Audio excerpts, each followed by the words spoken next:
The moment the news hit me that my wife had passed away, her landlord called out of nowhere. "You need to get over here right now," he said. "I found something you have to see. And whatever you do, don't tell a single soul." His voice was tight, practically shaking with fear. I didn't push for answers. I just ran out the door, jumped into my truck, and punched the gas, my heart hammering in my chest the entire drive. When I pushed that door open, the sight before me made me stumble back. My head spun, and I almost collapsed right there on the spot. I'm truly grateful you're here with me through this story. Before we keep going, please drop a comment letting me know where you're tuning in from and what time it is over there. It means the world to me, and I read every single one. Also, just a quick heads up. This story includes some dramatized elements added for entertainment and educational purposes. Any resemblance to real names or backgrounds is purely coincidental, but the message I'm about to share goes deep and is well worth your time. 3 days after we laid Beverly to rest, I was sitting in our living room, staring blankly at her empty recliner across from me. 45 years of marriage, and now this crushing silence was so thick I could practically taste the bitterness. Without her, the whole house felt different. It was like walking into a room and forgetting why you went in there, except the forgetting never stopped. My mind kept playing back the funeral on a loop. The faces, some I knew, some I didn't. The endless stream of condolences, all blurring into the exact same script after a while. Watching them lower her vault into the frozen February ground gave me a terrifying sense of finality that nearly suffocated me. Meanwhile, a pastor who had never even met Beverly was reading rehearsed words about eternal rest. But there was something else eating away at me. My daughter, Angela, and her husband, Chad, showed up late. As the rest of the family stood by the graveside, I heard car doors slamming from the parking area. They rushed across the cemetery, Angela's heels sinking into the soft mud, while Chad clutched her elbow, practically dragging her upright. Just as the pastor started speaking, they slipped into the back row.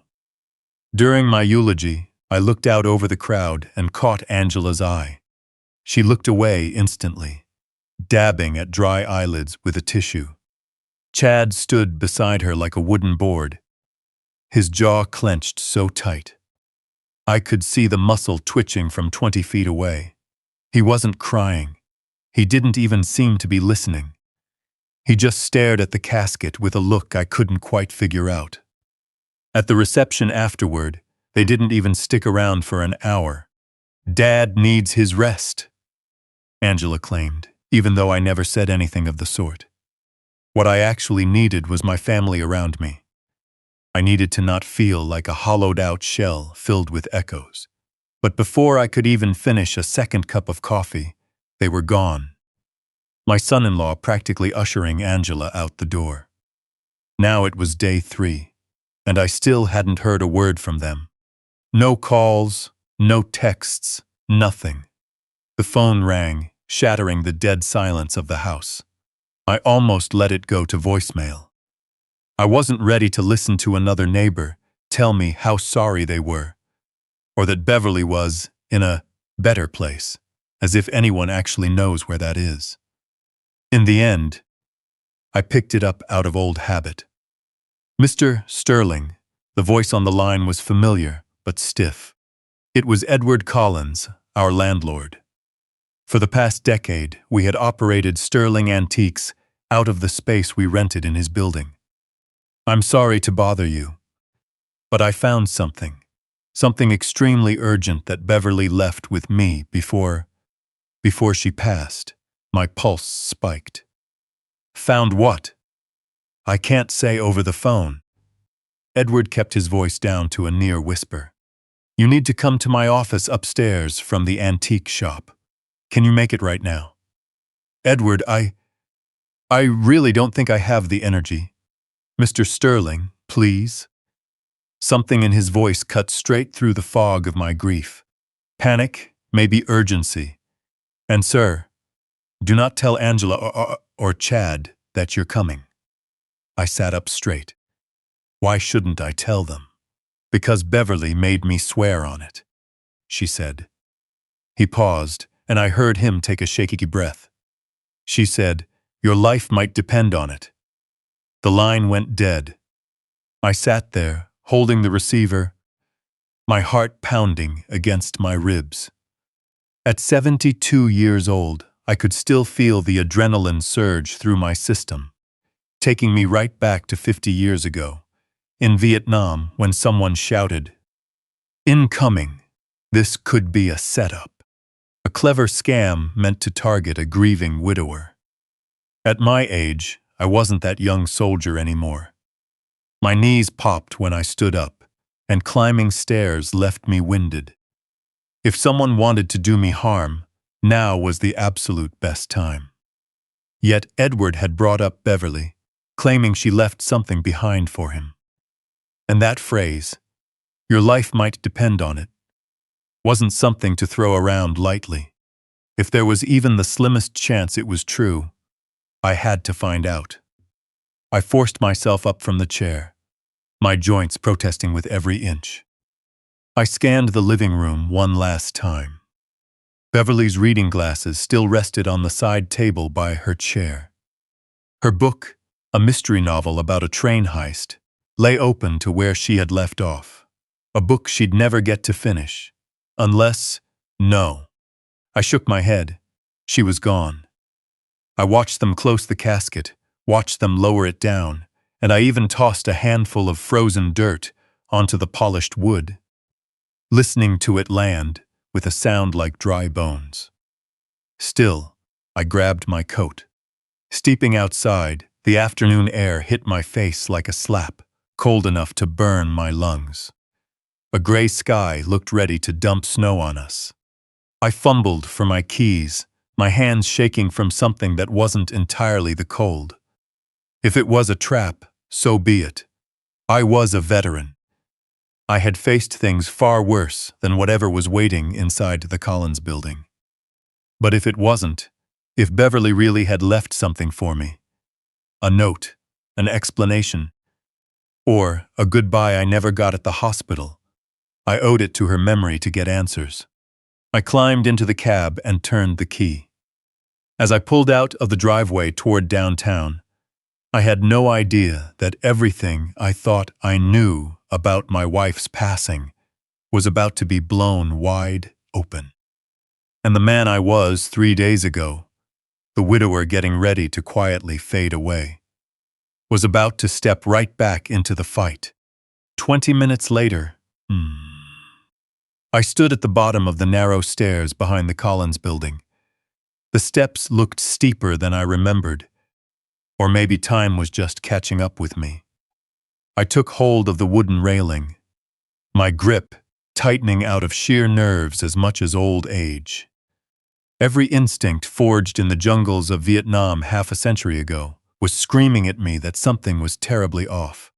Or maybe, against all odds, the truth was finally coming to light. I took the first step, then another. My knees fought me the whole way, a familiar dull ache after 70 years of wear and tear. The stairwell smelled of furniture polish and old paper, a combination that hit me like a physical blow. That was Beverly's smell. She had run Sterling Antiques right here for 30 years, and somehow her presence had soaked deep into these walls, refusing to fade, just like her memory refused to leave my mind. The second-floor hallway was dark, lit by a single bare bulb, casting long shadows. Edward's office door stood cracked open at the far end. No light spilled out from inside. For a split second, I thought about turning around, heading home, and pretending the call never happened. But I had driven all this way. I was a soldier once, and we don't retreat just because we're rattled. I pushed the door open. Edward stood by the window, his back to me, silhouetted against the gray afternoon light coming through the dusty glass.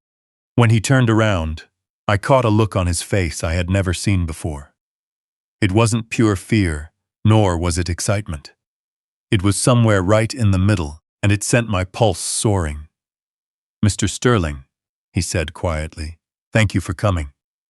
"All right, Edward." I stepped all the way into the office, letting the door click shut behind me. "What is this about? What did Beverly leave?" In the shadows behind Edward, near the filing cabinet, something moved. No, someone moved. A woman stepped out from the dark and into the dim light. My knees buckled immediately. I grabbed the doorframe, my fingers digging into the wood as my lungs forgot how to pull in air. My brain couldn't process what my eyes were seeing, unable to bridge the gap between what I knew was true and the vision right before me.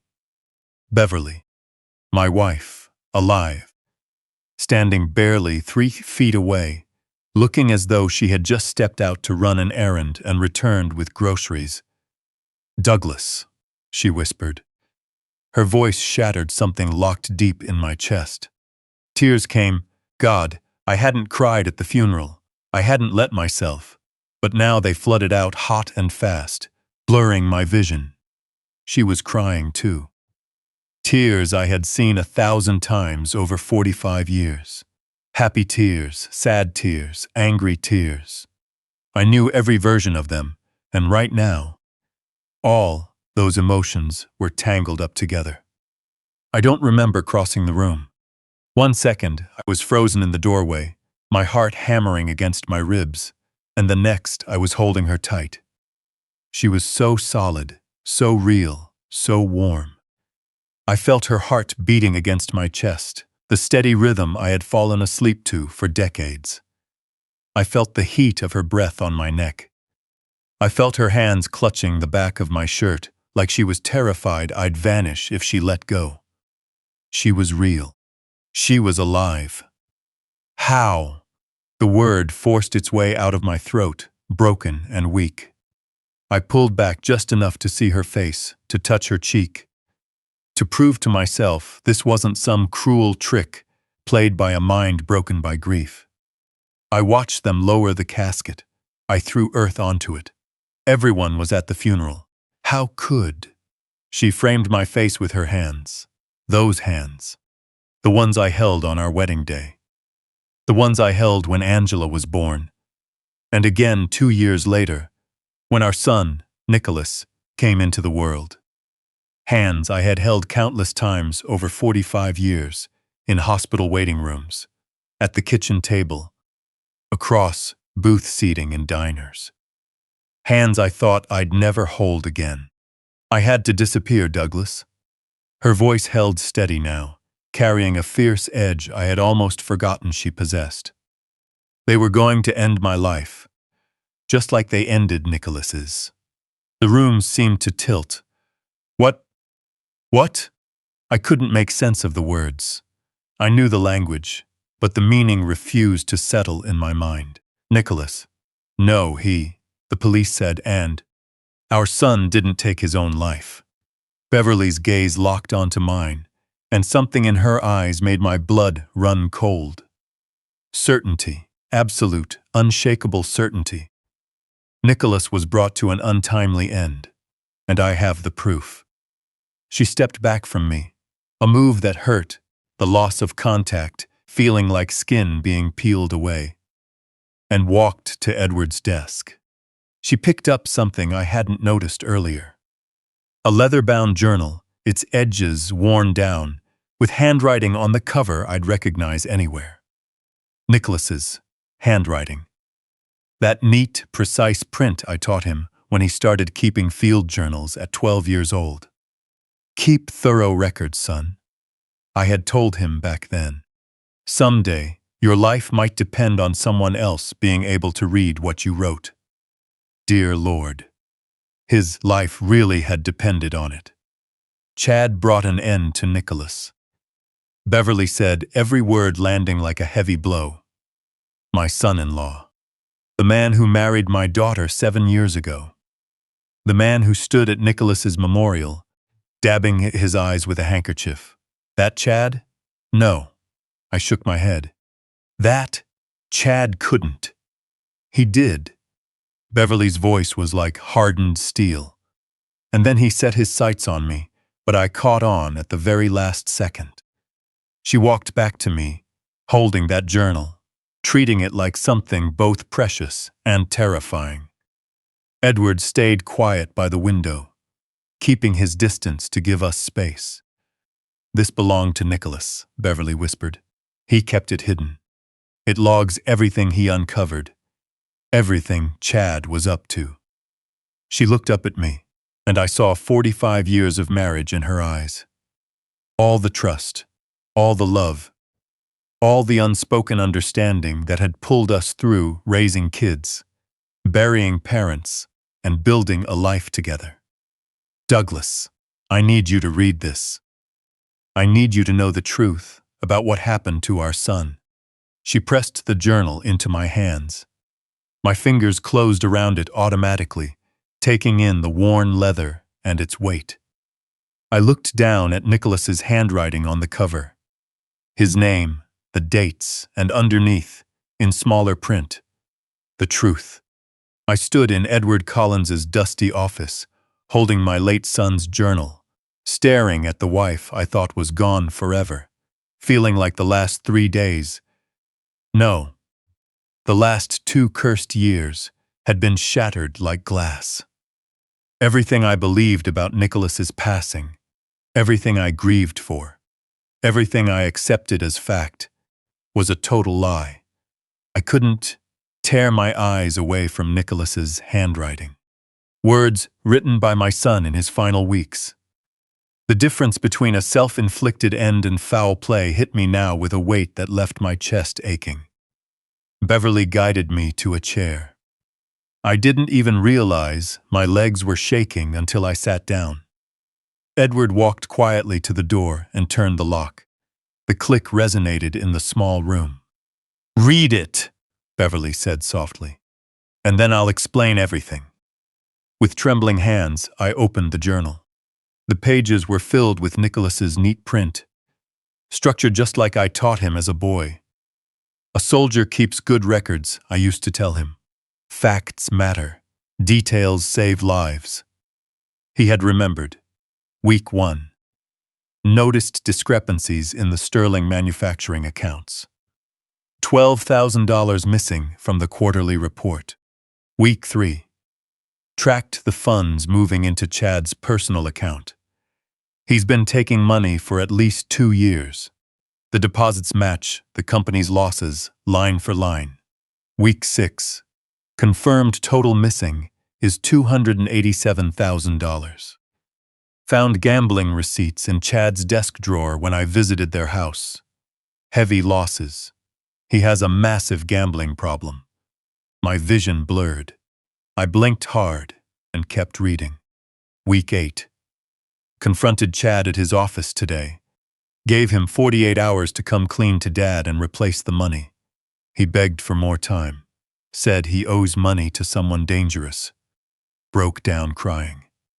I almost felt sorry for him. Almost. That entry was dated 3 days before Nicholas died. The next page was blank. I looked up at Beverly. She was watching me with a look I had seen once before, 2 years ago when we got the call about Nicholas. Except this time, she wasn't crying. This time, she looked like solid stone. He gave Chad a chance. My voice came out barely above a whisper. Nicholas tried to help him, and Chad ended his life for it. Beverly pulled up a chair across from me. Edward stood guard by the door, like a silent sentinel. "Oh, Douglas." Everything the police claimed about Nicholas. The gambling, the stolen funds, the pills. That was all Chad. He set our son up to cover his own tracks. How do you know? Even as I asked, my eyes were glued to the journal on my lap. The proof was right there, but I needed to hear it from her. I needed to understand how this happened right under our noses. Beverly picked up a manila folder from Edward's desk.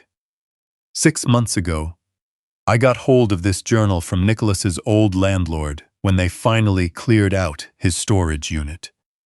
I'd been putting off going through his things, but that day, something urged me to go.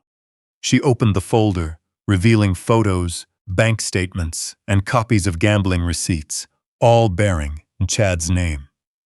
You see, I hired a private investigator. Beverly continued. Through Edward, someone discreet who could double-check what Nicholas had documented. It all checked out, Edward said quietly.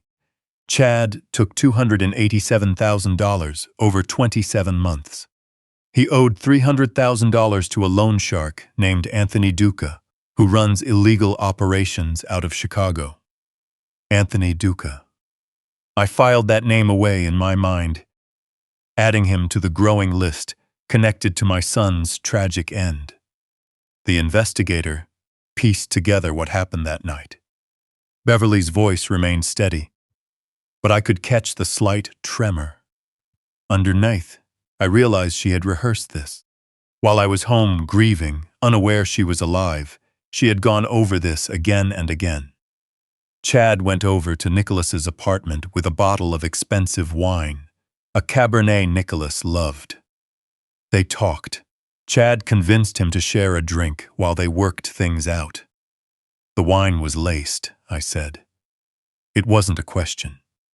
Sedatives, enough to be fatal. Beverly's hands clenched into tight fists in her lap. Chad forced him to take it. Then he waited. Once Nicholas was unresponsive, Chad staged the whole scene. He planted fake gambling receipts, typed a message on Nicholas's computer, and called 911 at 3 a.m, claiming he dropped by to check on his brother-in-law and found him motionless. Rage built in my chest like a living thing, hot and ready to erupt. The police bought it. Everyone did. Edward cleared his throat. Chad played the grieving relative to perfection.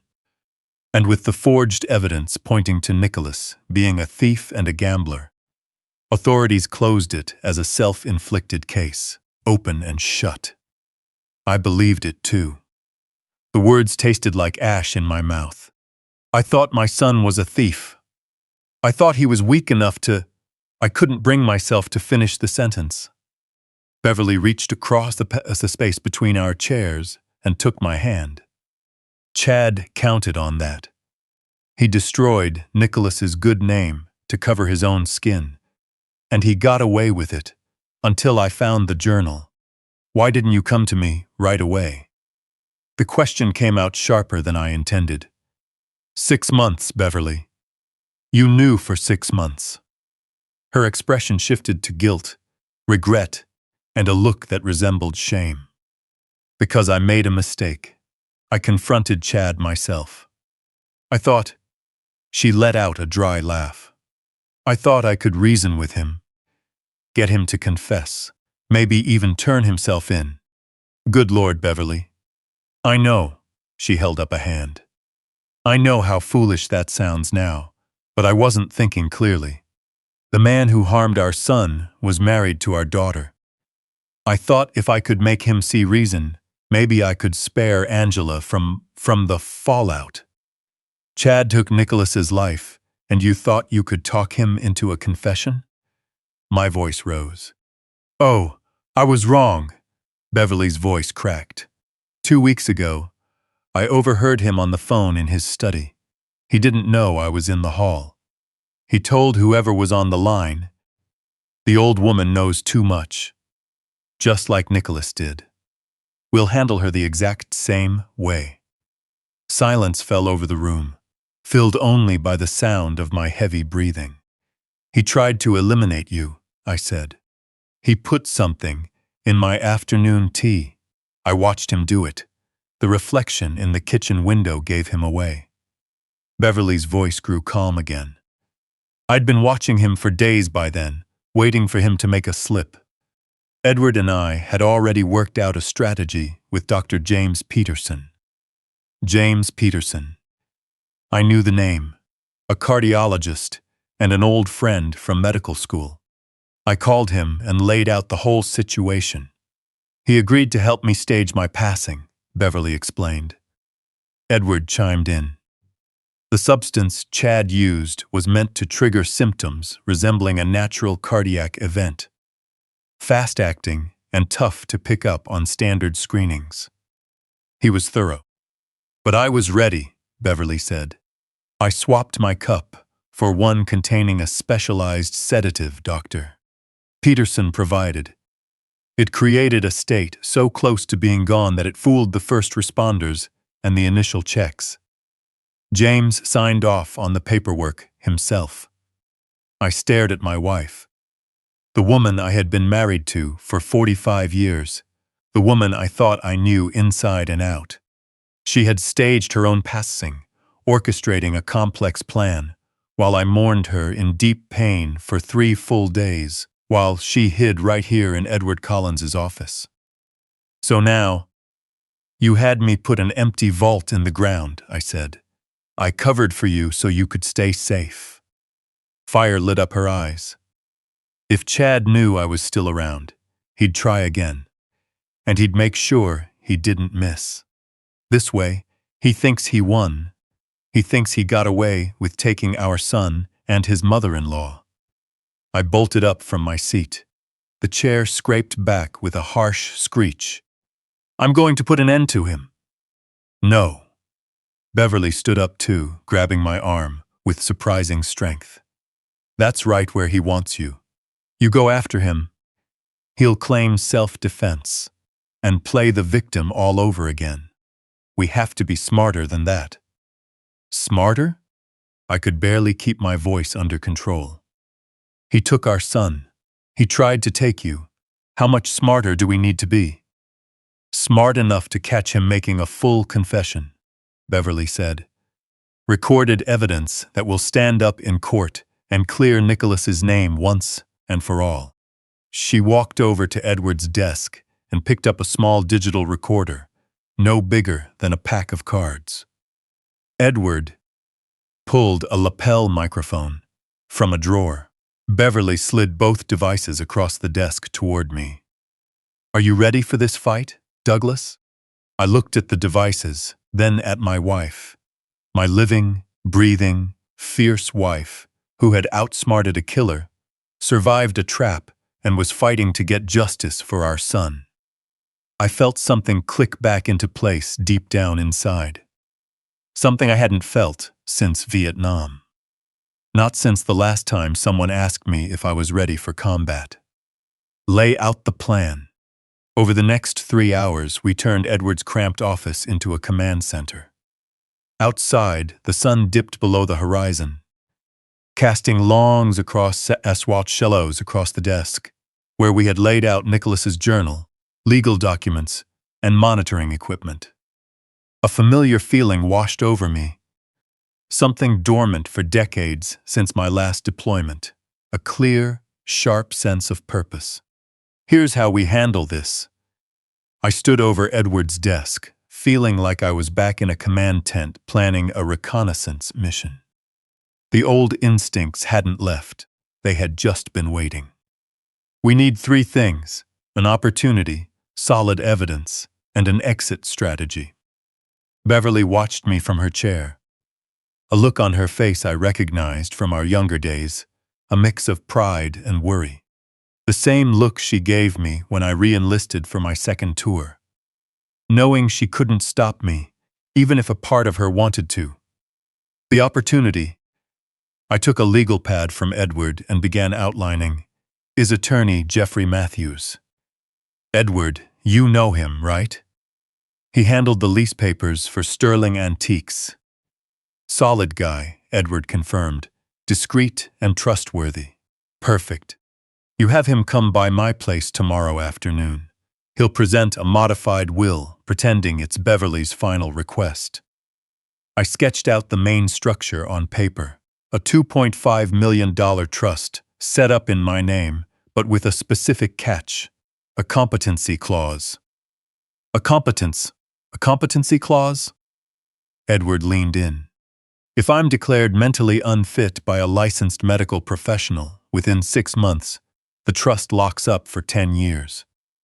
But if I remain competent, I retain complete control over the funds.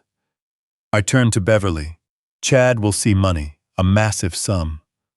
He'll need me functional enough to sign papers and make choices, but vulnerable enough to manipulate. Beverly narrowed her eyes, processing it. He has to keep you around and looking healthy. That buys us time.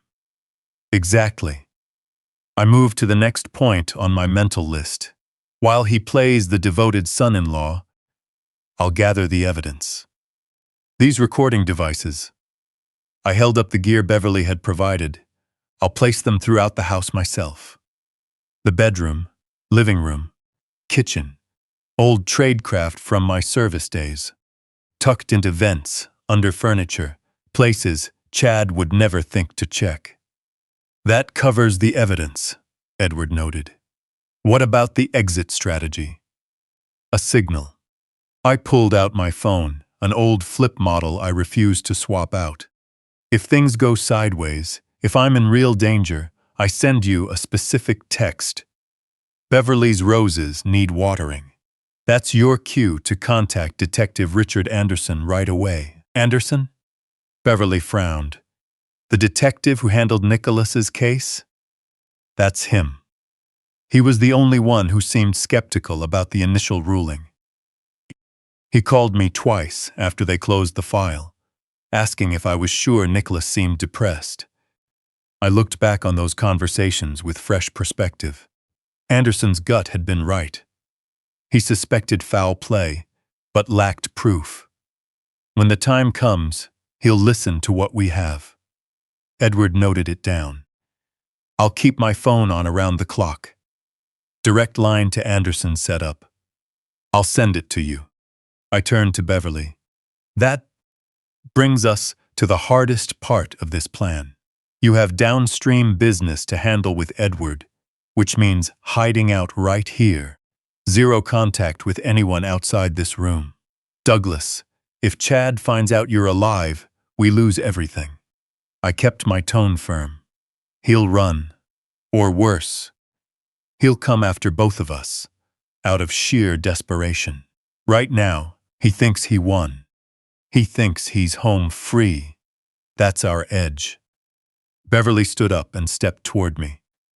You're asking me to let you walk into a wall of fire while I hide out like a coward.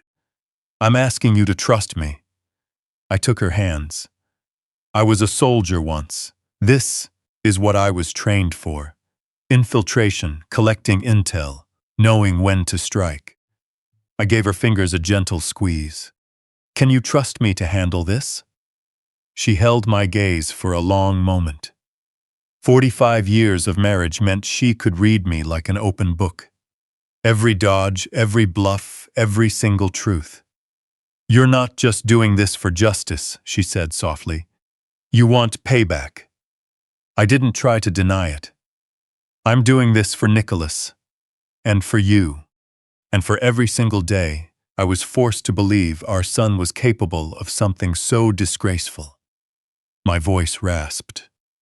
But yes, I want Chad to know he failed. I want him to look at me and see that I'm still standing long after he thought I'd broken.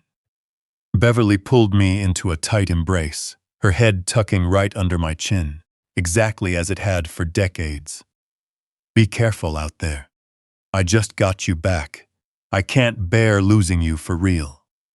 You won't, I promised, even though we both knew that was a guarantee I couldn't make. Edward cleared his throat discreetly. One more detail, Mr. Sterling.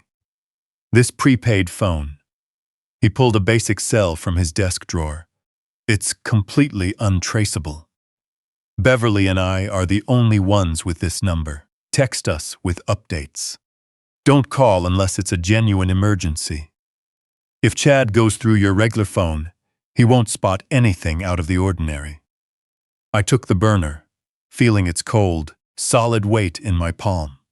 It felt almost like strapping on a sidearm again. "What's your cover story?" Beverly asked. "How are you playing this?" "A grieving widower who can barely manage day to day." I let my shoulders slump forward, relaxing my facial muscles. The shift took all of 2 seconds. It was a habit from PLB survival training. Learning how to look broken when you weren't, how to seem weak while quietly gathering strength. I'll shuffle my feet, forget small things, act lost without you. I straightened back up. They'll mark me as an easy target. They won't have a clue that they're actually the ones being hunted. Beverly touched my cheek softly. "Tomorrow morning you walk back into that house as someone else." "No."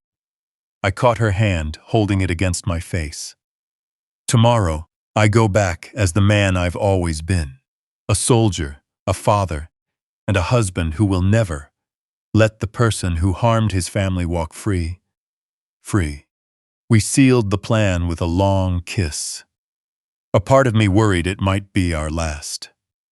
I tried to push the thought aside, but the risk hung over us like smoke in the air. Beverly framed my face with her hands once more. "I've trusted you for 45 years, Douglas Sterling. I'm not stopping now."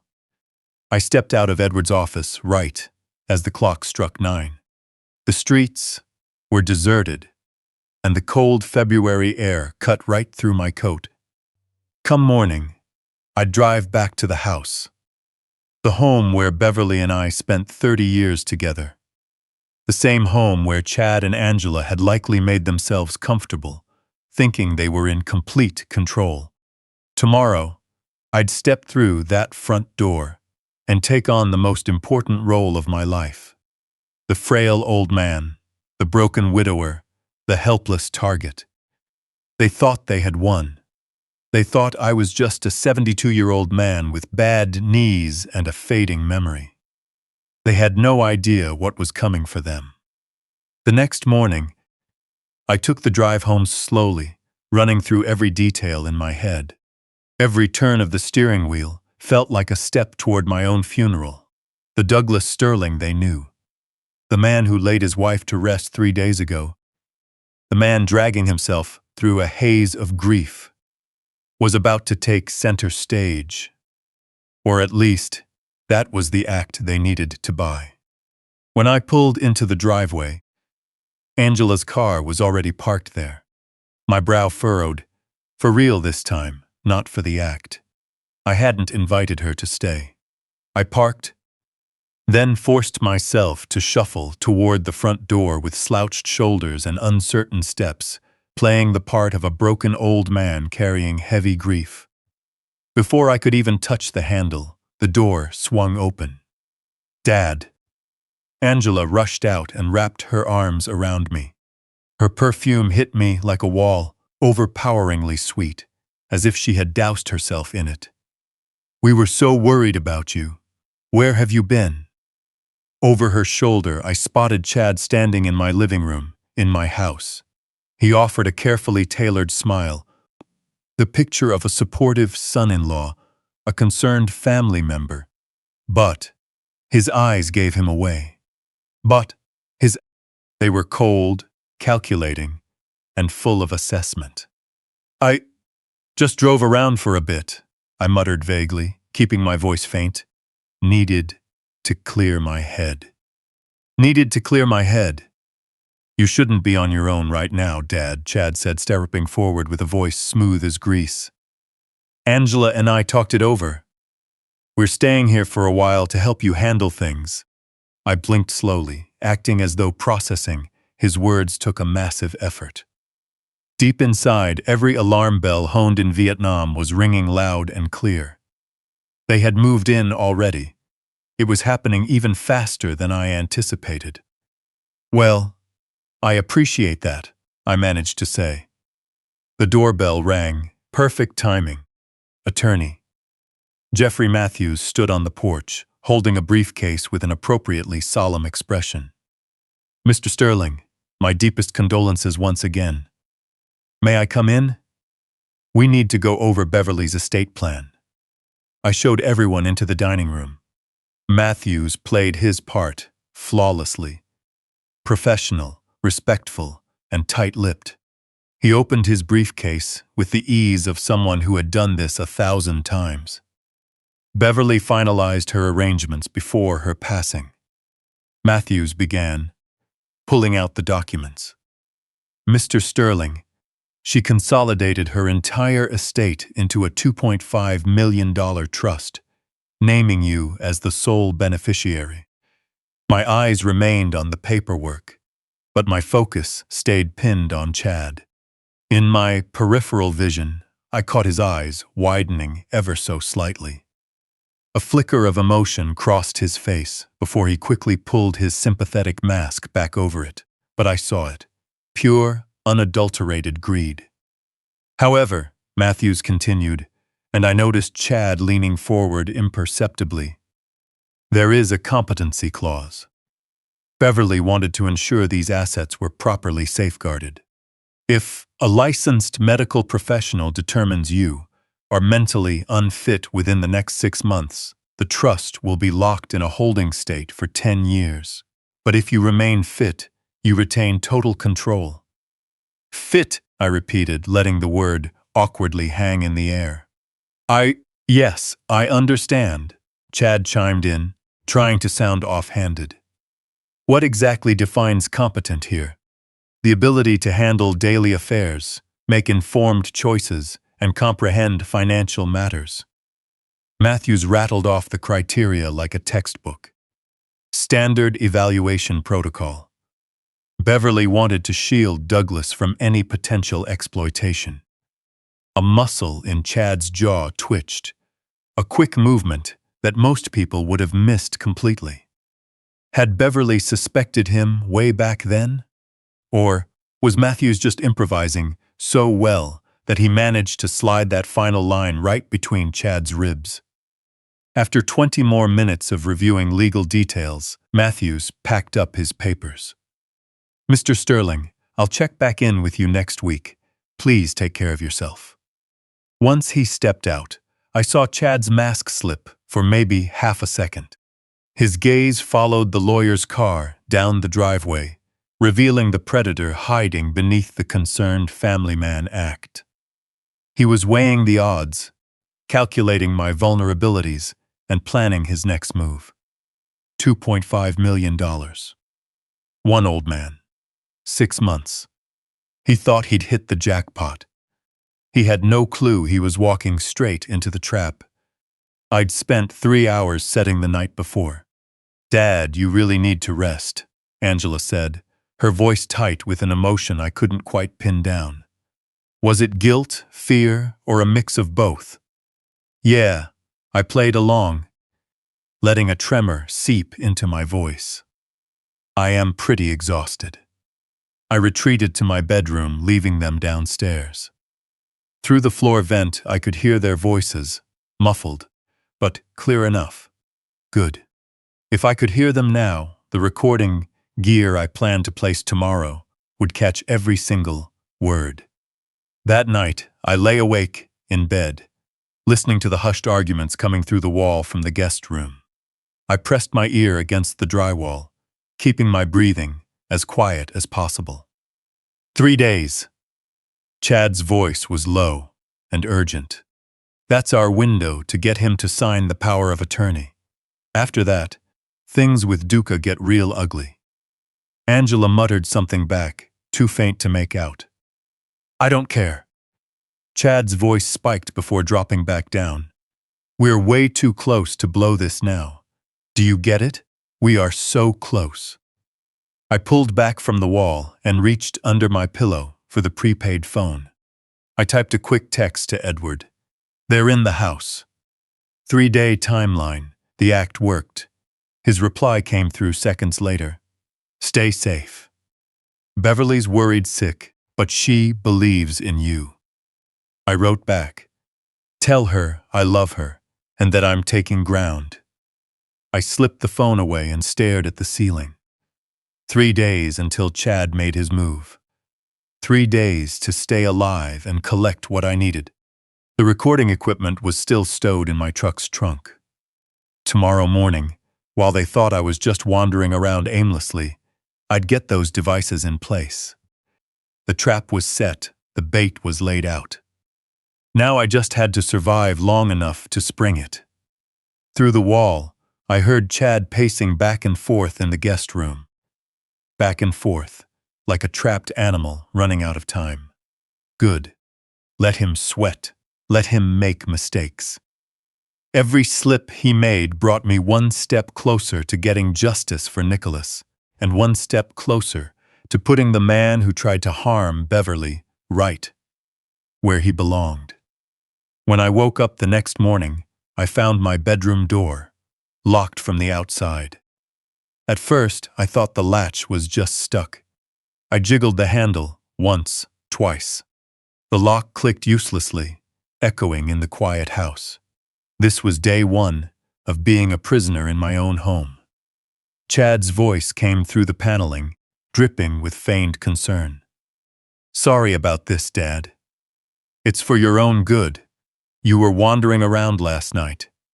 We heard you trying to leave. Can't risk you getting hurt or lost." I hadn't gone anywhere.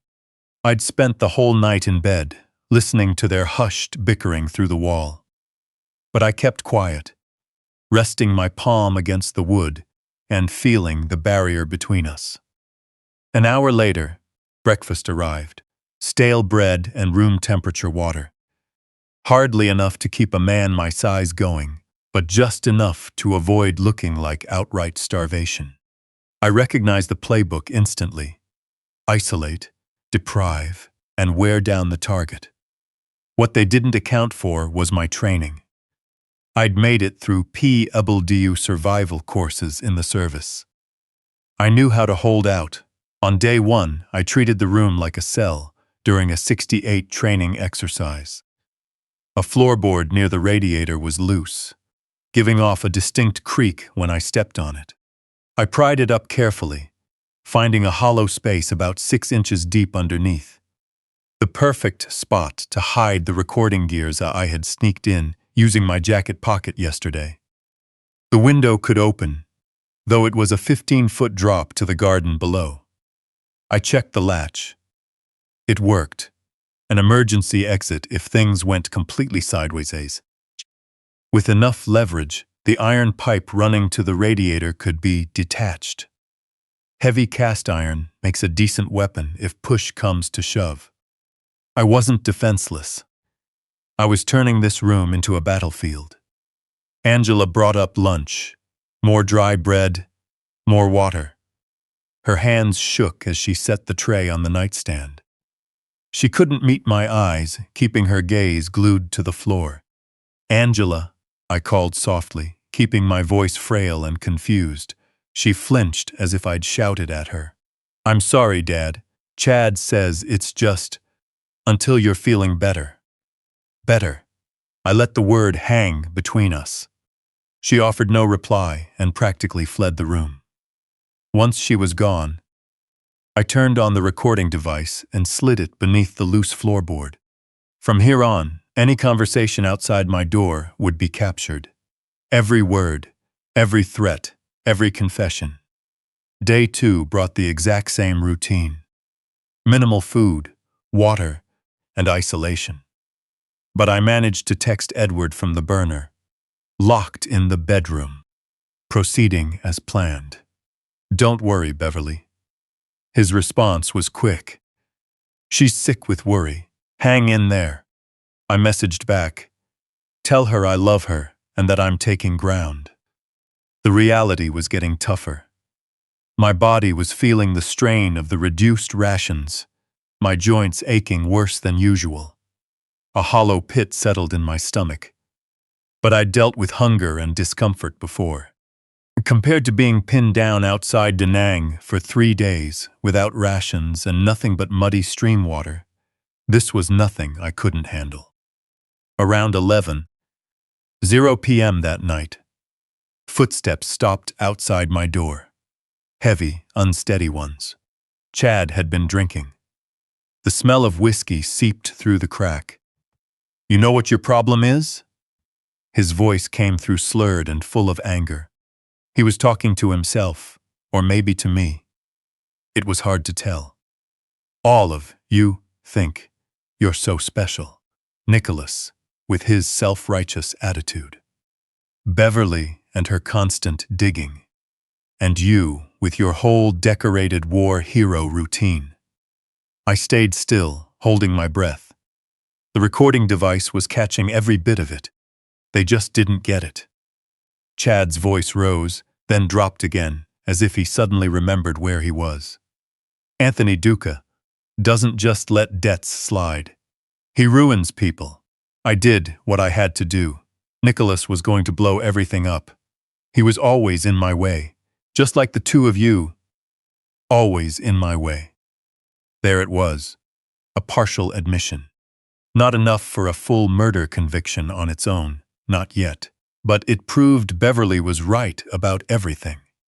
It confirmed my son was gone simply because he stood between Chad and an easy way out. Chad? Angela's voice echoed from down the hall, laced with worry. Come back to bed. The footsteps faded away. I let out a slow breath, my heart pounding. I waited 5 minutes, then 10, before carefully pulling the recorder from under the floorboards to check it. Chad's slurred rant had come through crystal clear. I sent a quick text to Edward. Got a partial admission. He's starting to crack. I knew I needed more, though. I needed him to explicitly state what he did to Nicholas. I needed him to admit to the sedatives, to staging the scene, to systematically destroying my son's reputation. And tomorrow was day 3. The deadline Chad had with Anthony Duca. Whatever desperate move he had planned, it was coming down to the wire. I lay back down, keeping the loose radiator pipe within arm's reach. If he came through that door looking for a fight, I'd be ready. Through the wall, I heard him pacing in the guest room. Back and forth, like a cornered animal running out of time. Good. Let the pressure build. Let him feel trapped, because a cornered animal makes reckless mistakes. And I was banking on that. On the 3rd morning, light filtered through the bedroom window. I heard the lock click open. Angela walked in with my breakfast tray. The same dry bread and tepid water as before. This time, she didn't turn around to leave right away. She just stood there, the tray shaking in her hands, silent tears rolling down her cheeks. Angela. I kept my tone soft, without a trace of threat. The tray clattered down onto the nightstand. She collapsed onto the edge of my bed, her shoulders shaking with stifled sobs. I waited, letting her cry it out. Sometimes, silence is the best interrogation tool there is. I'm so sorry, Dad, she finally choked out. The title hit me harder than I expected. She hadn't called me that since she was 12. For what, sweetheart? For all of this? She lifted her red, swollen eyes. I think Chad did something to Nicholas. I think he lied about what happened. My pulse picked up, but I kept my expression completely neutral. Why do you say that? A week before Nicholas died, he came over to our place late at night, past midnight. Her voice cracked. He said he had to warn me about Chad. He said Chad was in deep trouble and told me to be careful. I thought they were just arguing over work, standard brother-in-law friction. What did Nicholas say, exactly? He said Chad was making dangerous choices and that someone was going to get hurt. She wiped her eyes. He looked terrified. Dad, Nicholas never showed fear, but he was panicked that night. He held me and said, "If anything happens to me, just remember I tried to do the right thing." Her voice broke completely. The next day, Nicholas was gone. Everyone said he was gambling, taking money, that he took those pills himself. She looked at me desperately. You know how he was. I know, I said gently. I know, I said gently. After the service, I found something. With trembling hands, she pulled out her phone. A text on Chad's phone. He left it on the counter, and the screen lit up. She held out the display. It was an old message from a contact named AC, problem handled. Your brother-in-law won't be talking now. Make sure the old man buys the story. A cold surge of rage ran through me. Did you confront Chad about it? I tried to. Her voice dropped to a whisper. He grabbed me, shoved me against the wall, and warned me that if I said a word to anyone, he'd claim. I helped him. He said he'd tell everyone I knew about the money and planned the whole thing. She pulled up her sleeve, revealing faded bruises on her skin. He said they'd arrest me too. That I'd lose my job, my freedom, you, and Mom. She shuddered. I was terrified. He kept getting worse. Drinking, losing his temper. Now he's got you locked in here. Mom's gone, and I. The reality clicked into place, pure fear and control. Angela wasn't an accomplice. She was trapped. Chad had been abusing her for years. And I'd been too blind to see it, buried in my own grief to notice. I was a coward, she said. I should have come to you sooner. I should have gone to the police. But what if I was wrong? What if I ruined my marriage over nothing? Deep down you knew, I said softly. I knew, she nodded. And I did nothing. I let Nicholas's name get dragged through the dirt. Now Chad has you locked up, and I know what he's planning. I know he's ready to. She stopped, covering her mouth. Ready to do what, Angela? I don't know the specifics. I heard him on the phone with someone, with Duca. Chad owes him a fortune, and Duca wants it today. She gripped my hand. Whatever Chad's planning to get that money, it involves you.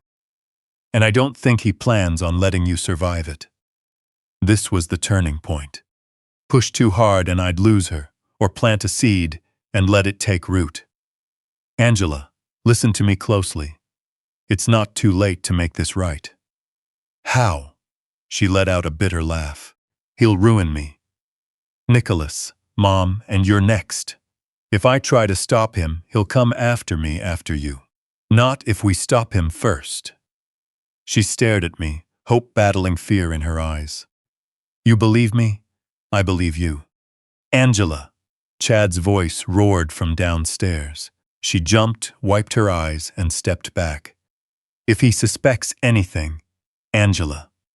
I caught her hand. When you're ready to take your freedom back, I'll stand by you, but you have to make the call. She gave my hand a quick squeeze before turning to leave. The lock clicked shut behind her. Alone again, I processed what I'd just learned. Angela had known the truth for 2 years. She saw the evidence. Nicholas had warned her, but fear kept her silent. Could I pull her out of this? Was there a way to redeem her? I pulled out the burner phone and messaged Beverly. Angela is reaching a breaking point. She knows about Nicholas. She's terrified, but she might help us. Don't give up on her, Beverly messaged back. Our daughter? Yes, I typed. Our daughter is still in there, buried under fear and abuse. I didn't know if I was right, but I had to hold on to that belief. If Angela turned on Chad when the moment came, we'd have everything we needed. And I could feel that moment closing in fast. I thought about all the times I had taken her silence for coldness, her distance for cruelty, the missed calls, the short answers, the holiday dinners she left early. Every memory reframed itself into a survival tactic I'd failed to recognize before. Chad had isolated her, twisted the facts, and taught her to second-guess her own instincts. That was where his power lay. But once the truth gets out, fear starts to crack. Today, she had spoken up. If she could hold on to that truth for even a few hours, it might just be enough. Enough to buy us time, enough to give her courage, enough for her to step up as a witness instead of a victim when it mattered most. And enough to save us all. Later that afternoon, I heard Chad's phone ring somewhere outside my locked door. His footsteps moved down the hallway, away from where Angela might hear, but his voice still carried through the thin walls of the old house. I pressed my ear to the doorframe, listening intently. "Tony, please." Chad's voice was pitched high, laced with panic, nothing like his usual composed demeanor. A pause. Then, "I get it. 72 hours. Right." Another pause. I could practically feel the threat coming through the line. 300,000. "I know. I'm working on it. The old man has the funds. He just needs to—" Chad's voice went hoarse. "Tony, please. Just give me 2 more days. 2 days, and I'll have it all." The response on the other end must have been loud, because I caught fragments leaking through. "Don't care. Late mother-in-law. My money. Starting with your knees. 2 days, I swear." Chad was outright begging now, any trace of dignity gone. "Please, don't." The line went dead. I heard Chad slam his fist against the wall, hard enough that I felt the vibration rattle through the doorframe. "Damn it." Angela's footsteps approached. "What happened?" "Anthony Duca happened. He wants his money now. But the lawyer said Dad's trust has terms." "I don't give a damn about what Matthews said." Chad's voice turned nasty. "You want me dead? Is that what you want? Because if he doesn't sign that power of attorney today, I'm a dead man." "Chad, please don't. We're running out of time. The old man is going to sign it. Whatever it takes." Their footsteps faded away. I backed off from the door and grabbed the burner phone, texting Edward. Duca gave an ultimatum. Chad had 72 hours, now moved up. He's desperate. Moves are happening fast. Be ready. Edward's reply came right back. "Detective Anderson is standing by." Beverly says, "Hold your ground. We need the full admission on tape," I replied. "Tell her, I copy, but Chad is backed into a corner now. A cornered animal is the most dangerous kind." It was easy for Beverly to say, "Hold your ground," from the safety of Edward's office. She wasn't the one locked in a room facing a desperate man who had already shown he was willing to take a life. Still, I'd faced far worse in Vietnam. I could handle this. The lock clicked. I barely had time to hide the burner phone before Chad burst into the room. He held papers in his hand, official-looking documents with multiple signature lines. "Sign these." He shoved the papers toward me. I blinked slowly, feigning confusion. "What are these?" "Power of attorney. So I can manage your finances while you grieve." Standard stuff. I looked at the pages, acting as if I could barely make sense of the text. "I don't know." Chad's hand shot out, grabbing my collar, and yanked me forward with surprising force. His breath reeked of cheap whiskey. Not just a drink or two, but the heavy stench of desperate binging. "Sign the damn papers. I need to read them over first. You need to sign them right now." His voice spiked to a near screech. Then he forced himself to pull back, letting go of my shirt and smoothing it down. He squeezed out a smile that looked more like a grimace. "Dad, please. This is for your own good. Beverly would want you taken care of." I caught his other hand, reaching toward his jacket pocket. Just a split second, but it was enough. The sharp outline of something heavy showed through the fabric. A firearm. He had brought a gun into my bedroom. My military training kicked right into high gear. I mapped out the room instantly. His position relative to the door. The distance to the radiator pipe under my pillow, whether I could reach it before he drew his weapon. The odds weren't great. 72 years old, bad knees, going up against a younger man who already had the upper hand. I'll think about it overnight, I managed to say, letting my voice shake, not entirely an act this time. Chad's jaw clenched so hard I could see the muscle throbbing. You sign first thing in the morning, or the way we talk about this changes completely. His hand brushed against his jacket once more. A clear reminder, a threat. Do we understand each other, Douglas? He used my actual name. No, Dad, not even Mr. Sterling. That told me everything I needed to know. The act was dropped, the disguise was off. This was the real Chad, the man who took my son and tried to do the same to my wife. I shook my head slowly. He turned and walked out, locking the door behind him.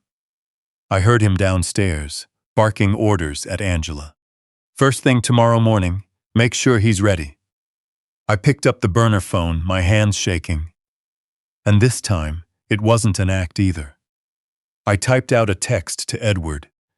Chad is armed. Threatened me. First thing tomorrow morning is his breaking point.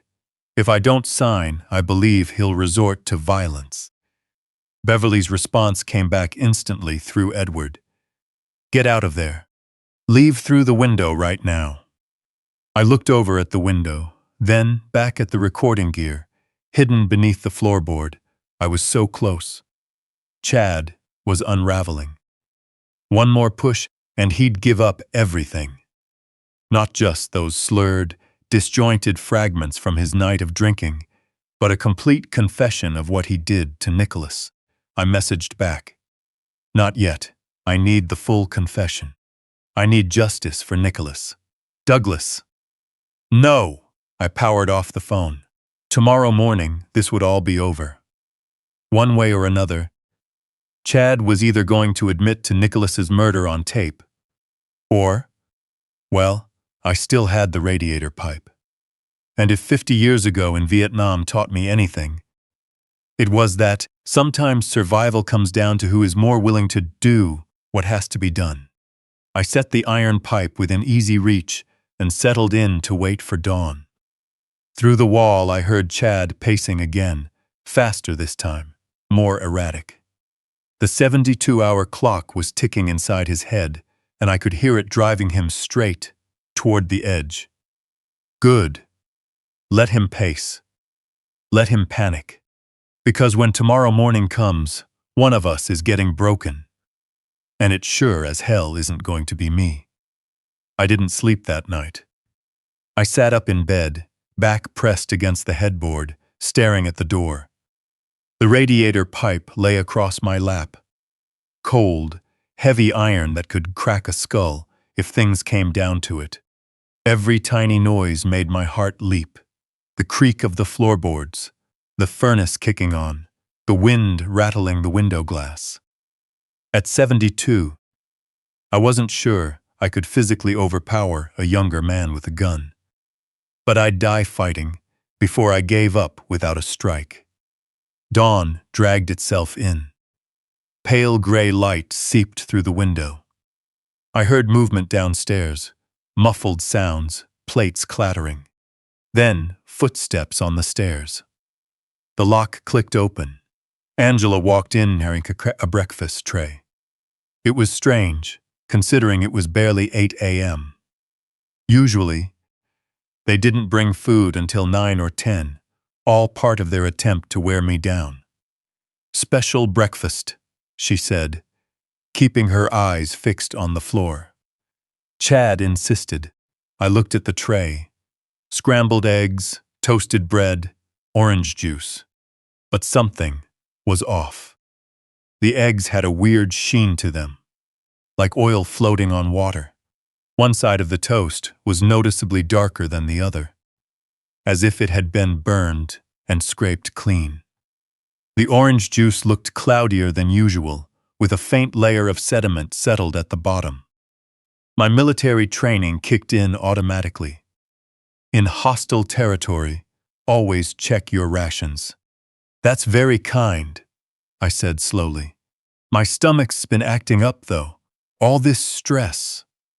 You need to eat something, Dad. Keep your strength up. Her voice sounded rehearsed, like she was reciting lines someone else had written. Chad said, "Before we discuss the documents, before you sign anything, you need a good meal." She meant the paperwork where I'd sign away my control, or whatever else Chad had planned. Maybe just try a bite of toast. I picked up a slice of toast and pretended to take a bite, pressing it against my cheek and using my jaw to block her view. While Angela turned slightly to set down a glass of water, I slipped the piece into my pajama pocket. "The eggs are still warm," she urged, and I caught the underlying tone in her voice: desperation, fear, and guilt. I noticed her hands were shaking far worse than yesterday. Her eyes kept darting back to the doorway, as if she expected Chad to burst in at any second. "I really can't." I rubbed my stomach. "I feel like I'm going to be sick." I forced out a retching sound, loud enough to sound convincing. Angelus jumped back, her face draining of color. I'll get you some water." She practically ran out of the room. I heard Chad's angry voice down the stairs. "Did he eat? He's sick. He can't keep anything down." Useless. Moving fast, I grabbed a small portion of the scrambled eggs and walked over to the window. Sitting on the sill was a potted plant, a herb Beverly had planted that had somehow survived after her passing. Basil, I believed. Though I rarely paid attention to her gardening. I pushed the window open, crumbled the eggs into the soil, and worked them in slightly so they weren't obvious. If my hunch about that food was right, the plant would show it soon enough.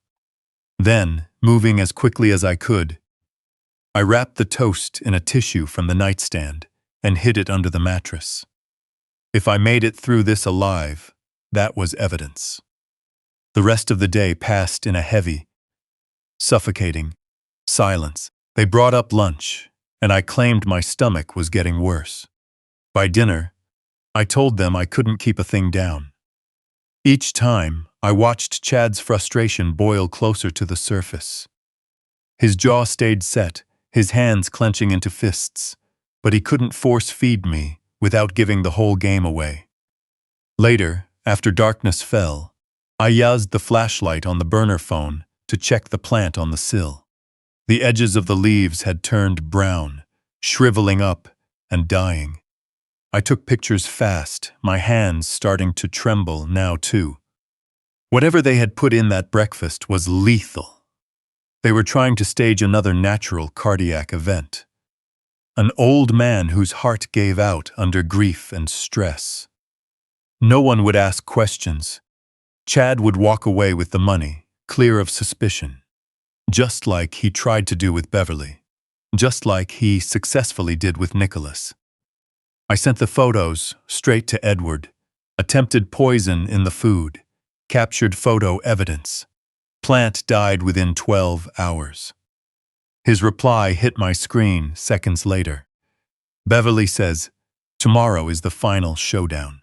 The last step. Stay alive until morning." Beverly's next message followed right behind. "I love you. Please be careful. After tomorrow, it's over."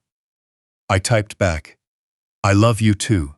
Tell Detective Anderson to be ready. And tell him to bring backup."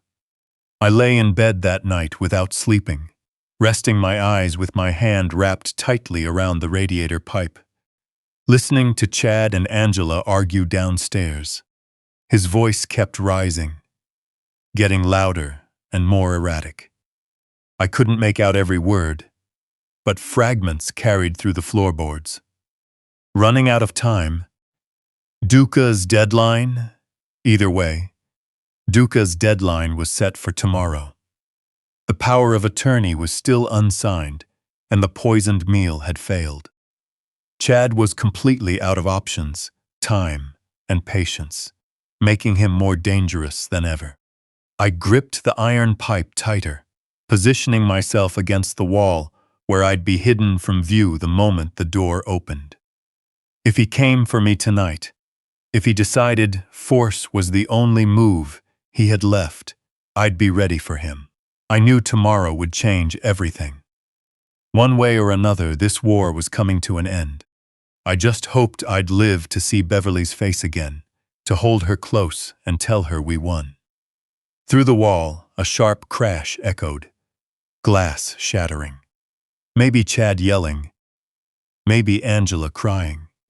The pressure was completely breaking him. Good. Let him break. Let him make mistakes. Because when he makes his final move tomorrow morning, I'll be waiting. The recorders were in place. Detective Anderson was on standby. Beverly was waiting. And this time, there was no way Chad Pierce was walking away. Justice was coming for him.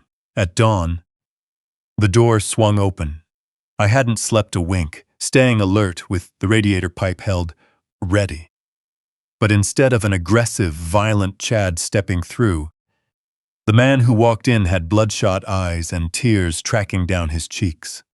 He looked completely broken and defeated, which made him more dangerous than ever. "Dad," he rasped, his voice raw, "I need to tell you the truth." I sat up slowly, keeping the iron pipe concealed under my pillow. "What truth?" He collapsed onto the edge of my bed, in his face in his hands, the picture of a cornered man. "I did something terrible. I did something terrible. I'm so sorry." His performance was almost convincing. I held my tongue and waited. I took money from Sterling Manufacturing, $287,000 over 2 years. He looked up at me with desperate eyes. "I had a gambling problem and got mixed up with a loan shark. I knew it was wrong. I knew I was letting you down. When Nicholas found out, I offered a careful, neutral yes." Chad's voice dropped to a barely audible whisper. "We fought over it." He was furious. "Dad, he told me he was going to turn me in, ruin my life, and take Angela away from me." And then that night, Chad dabbed at his eyes, and I had to hand it to him. The tears looked real. Fear can do that. Make a man shed genuine tears even while spouting absolute lies. He was so worked up over the missing money, so torn about having to choose between me and his own principles. He took those pills. He made it look like he was the one who took the money, like the disgrace was too much to carry. Rage boiled inside my chest like molten rock, but I forced my face to stay calm and attentive. "Are you saying Nicholas ended his own life?" I tried to stop him. Chad grabbed my hand, and it took every ounce of my willpower not to pull back. I begged him not to, but he had already swallowed them. By the time I realized what he had done, it was too late. I should have called an ambulance. I know that now. Instead, I panicked. I let everyone believe he was the thief because I was too much of a coward to own up to my own mistakes. Every single word was a calculated lie, twisting Nicholas's death back onto my son, trying to make him out to be the villain in a story where Chad was the actual monster. Why tell me this now? Because if you don't help me, Anthony Duca's people are going to end my life today. The mask split open, real fear washing over him. Not regret, but sheer panic over his own skin. I owe him $300,000. He gave me until noon. If I don't have the money, I'm done. So you want me to sign Beverly's trust over to you? Just temporarily. I swear, Dad. I'll pay back every single cent. I'll get help. I'll turn things around. I'll make it right. He was crying for real now, tears driven by raw panic over what was coming for him, not what he had done. Please think about Angela. If they take me away, she'll be left with nothing. I pretended to weigh my options, letting the silence stretch out between us like a pulled wire. I need time to think this over. We don't have time. His voice spiked sharply before himself, forcing it back down. Please, Dad. I'm begging you. Tomorrow, I said. I'll give you my answer tomorrow morning. Tomorrow? He stood up abruptly, his composure dropping entirely for a fraction of a second. Calculation flashed across his features. By tomorrow, I'll be... He cut himself off. I saw it, though. I saw him doing the math in his head. If he was going to face Duca tomorrow, then he needed my answer today, no matter what it took. The threat hung in the air between us like heavy smoke. Chad left without another word. I heard him pacing downstairs, heard Angela's worried voice asking him questions he didn't answer. Around midnight, heavy footsteps approached my locked door. Slow, deliberate. The handle jiggled softly. Someone checking to see if it was still secured. I tightened my grip on the iron pipe, shifting into a dark corner where I'd have the tactical advantage if he pushed through. The footsteps retreated. I sent one last text to Edward. Tomorrow morning. He's making his move. Be ready. His reply came back immediately. Anderson and his unit are 2 minutes out from being in position. Beverly is with us. The second you give the word, we move in. I put the phone away and waited for dawn. Chad said I'd give him my answer tomorrow. He was right. But the answer he was getting wasn't going to be the one he expected. And tomorrow, he'd be giving his answer too. About what he did to Nicholas, and what he tried to do to Beverly and me. Only this time, his words were going to be captured, witnessed, and held against him forever. I knew Chad was coming back in the morning. I knew he was bringing that gun, and I knew one of us wasn't going to make it out of this. Drop the weapon. Inside my pocket, the burner phone was capturing every single word. I hadn't even needed to send the signal. I hit record before I stepped foot out of that bedroom just in case. Every piece of Chad's confession was caught on tape. Every last word. Chad stood frozen. In a matter of seconds, his face turned from a flush of rage to a ghastly, pale white. His brain couldn't seem to process what was happening right in front of him. Chad Pierce, drop the weapon, or we will open fire. The gun dropped onto the floor with a metallic clatter. Chad raised his hands slowly and mechanically, like a puppet whose strings had been cut. Officers swarmed the space instantly. One kicked the firearm clear across the room, while another pinned his arms behind his back. "No," Chad whispered, his voice trembling. "No, this isn't possible. How are you?" Then I saw a figure step through the shattered doorway. Beverly walked past the splintered wooden frame into the room. She was calm, composed, radiating, a quiet strength I had almost forgotten during our quiet retirement years. This was the same Beverly who had managed Sterling Antiques for 30 years, raised 2 kids, laid her parents to rest, and carried me through the nightmares of my post-Vietnam trauma. Strong and unbreakable. "Hello, Chad," she said, her voice completely even. Whatever color remained in Chad's face drained away completely.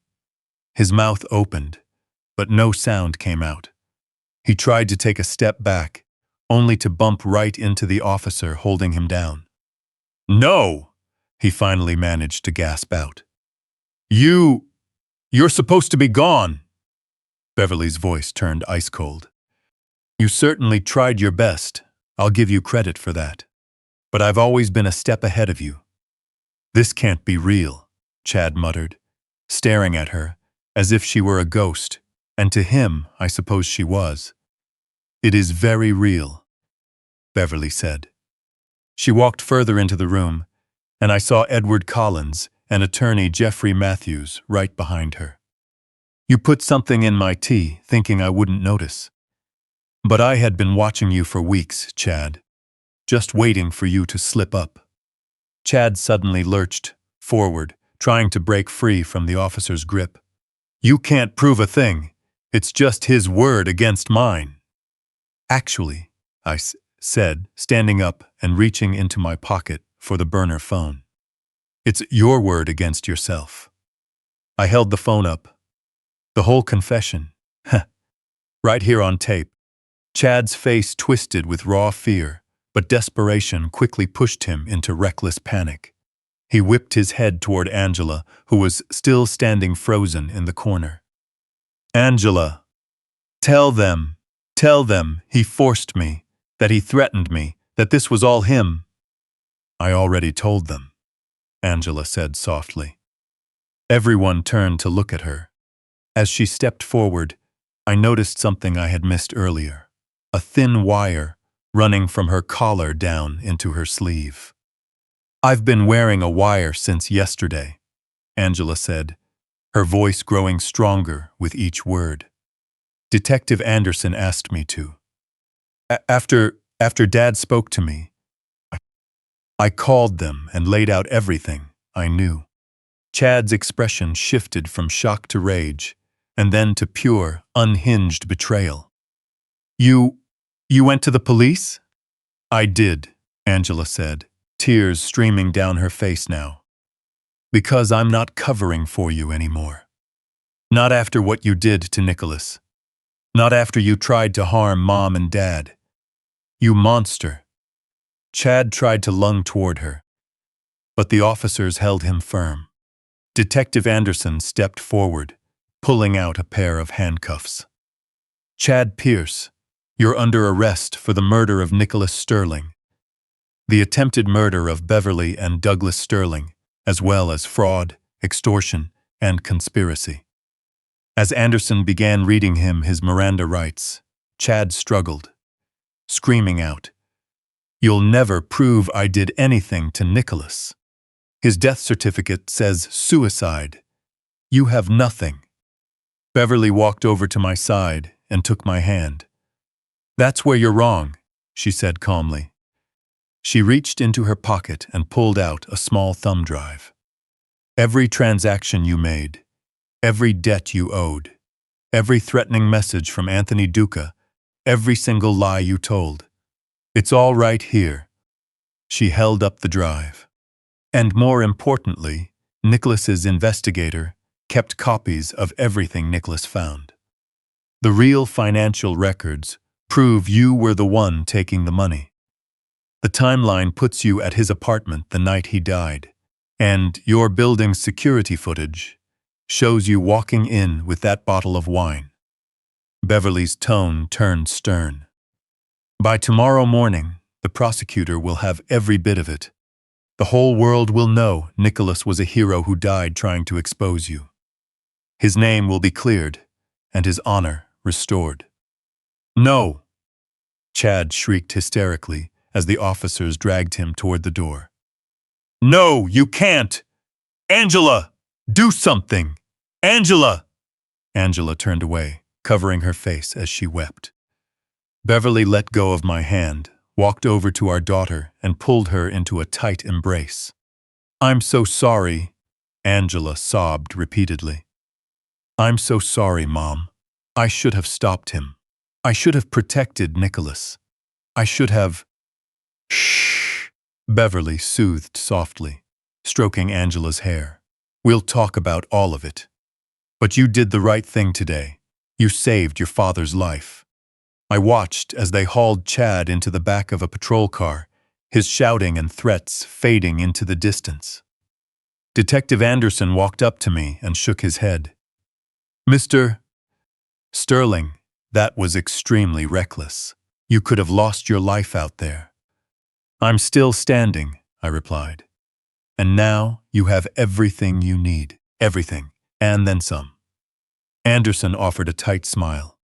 With the taped confession, Angela's statement, the evidence Mrs. Sterling and Edward Collins gathered, plus Dr. Peterson's statement regarding the sedatives.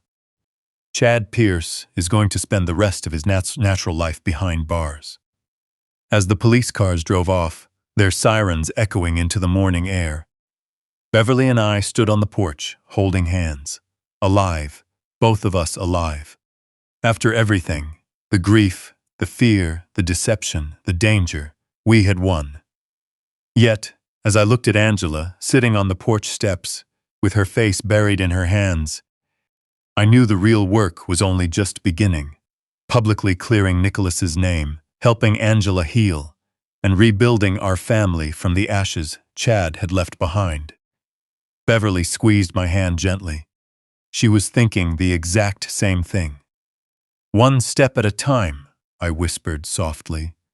She rested her head against my shoulder. One step at a time. 2 days after Chad's arrest, I sat in a small conference room at the police station. Beverly was right beside me, with Angela and her legal counsel sitting across from us. Detective Anderson set up his laptop and pushed 3 cups of coffee across the table. A world away from the stale bread and lukewarm water Chad had tried to feed me. "Let's start with the recording," Anderson said, opening his laptop screen. "Mr. Sterling, we've reviewed everything on your burner phone. Do you want to hear it again?" I nodded, even though listening to Chad's voice wasn't going to be any easier the second time around. Anderson pressed play. Chad's voice filled the room, a bit tinny coming through the laptop speakers, but undeniably clear. Nicholas was a self-righteous idiot. I laced it with enough sedatives to put him to sleep permanently. I made it look like a tragic end, brought on by shame. Your wife was too smart for her own good. I put something in her tea and watched her collapse. I felt Beverly's grip on my hand tighten. Across the table, Angela clamped both hands over her mouth, tears flowing silently down her cheeks. When the recording finished, Anderson spoke up. "This alone is enough for a conviction. But combined with everything else," he spread out a series of documents on the table. I recognized some from Nicholas's journal, while others came from Beverly's investigation. The forensic audit confirms Chad Pierce stole $287,000 from Sterling Manufacturing over 27 months. Anderson continued. The timeline matches up perfectly with when Nicholas Sterling discovered the discrepancy. "What about the gambling debts?" I asked. Anthony Duca confirmed Chad owed him $300,000. He's cooperating as a state witness to reduce his own charges on unrelated matters. Anderson pulled out another file. Duca's records show Chad was getting increasingly desperate for cash in the weeks leading up to Nicholas's death. Then, suddenly, the day after Nicholas died, a massive payment was made. Beverly leaned forward. "Nicholas's life insurance." Exactly. Chad managed the policy Nicholas took out through Sterling Manufacturing. With Angela listed as the beneficiary, it was $50,000. He forged Angela's signature and cashed it out. Angela let out a painful sob. "I never saw a single penny of that money. Because Chad used it to pay down his debts," Anderson explained. "It bought him a temporary breather until the debts piled up again." I thought about that vicious cycle, stealing, losing it all, stealing more, and taking a life to cover it up. Nicholas died trying to put an end to that cycle. "And Beverly's situation?" I asked, forcing the words out. "Dr. James Peterson's statement is right here." Anderson slid another document over. Dr. Peterson confirmed he assisted Mrs. Sterling in staging her passing using a safe sedative. He also confirmed that when Mrs. Sterling swapped her tea, they had the original cup tested. It contained a dangerous dose intended to trigger what looked like a natural cardiac event. Beverly's voice remained steady. "I kept the cup as a sample. Now it's key evidence." "Which brings us to Angela's statement," Anderson said, looking at my daughter with a surprisingly gentle gaze. Messieurs Pierce, are you still prepared to testify against Chad in court? Angela nodded. She had barely said a word since the arrest. Her attorney, a sharp woman named Elizabeth Carter, spoke up on her behalf. My client will provide full testimony regarding, first, Nicholas' warnings to her days before his death. Second, the text message she saw on Chad's phone. Third, the threats Chad made against her if she went to the authorities. And fourth, the escalating violence and desperation she witnessed from Chad in the weeks leading up to Douglas Sterling's confinement. The wire recording, Anderson added, caught Chad admitting to attempting to poison Douglas's food. That was the third attempted murder charge. I hadn't realized until yesterday that the meal was a third attempt on a life. Beverly's tea was the first. My food was the second. If Chad hadn't been stopped, who knows what would have come next? When will he be formally arraigned? Beverly asked. Tomorrow morning. The district attorney is pursuing first-degree murder for Nicholas Sterling, 2 counts of attempted first-degree murder for Beverly and Douglas Sterling, along with fraud, extortion, forgery, conspiracy, and kidnapping for locking Douglas in the room. Anderson closed his laptop and looked at each of us in turn. In my 20 years on the force, this is one of the tightest cases I've ever seen. With the recorded confession, Angela's testimony, Dr. Peterson's evidence, financial records, and physical proof, he paused. Chad Pierce will be spending the rest of his life behind bars, I can almost guarantee it. As we walked out of the station, I noticed Angela trailing behind. When Beverly and I stopped to wait for her, she walked over slowly. What do I do now? She asked quietly. I knew something was wrong for 2 years. I saw that text message. I could have stopped him before he tried to hurt either of you. Elizabeth Carter placed a reassuring hand on Angela's shoulder. We'll address your situation with the court. You are cooperating fully, and you ultimately helped bring Chad down. The DA is taking those factors into account. Yet I saw the question lingering in Angela's eyes. Did she deserve forgiveness? Was she worthy of grace? I didn't have the answer yet, but as we walked to the car, Beverly whispered to me. She wore a wire knowing Chad might have turned on her if he found out. That took courage. Or guilt, I replied softly. Maybe a bit of both, Beverly said. Maybe a bit of both. Angela's future, both legally and within our family, remained uncertain. Tomorrow was Chad's arraignment, but I knew that sooner or later, Angela would have to face her own path to reckoning. The question was, what would justice look like for her? 5 months after Chad's arrest, I sat in a courtroom that smelled of polished wood and heavy anticipation. Beverly's hand trembled in mine as we watched our daughter stand before Judge Patricia Morrison, a woman known for her fairness, but equally famous for her zero-tolerance policy toward excuses. Angela wore a simple gray suit that hung loosely on her thin frame. She had lost a noticeable amount of weight over these months of waiting, carrying the heavy knowledge that her choices, coerced or not, were about to be weighed by the law. Her attorney, Elizabeth Carter, stood beside her with the quiet confidence of someone who had fought many tough battles. The gallery was mostly quiet.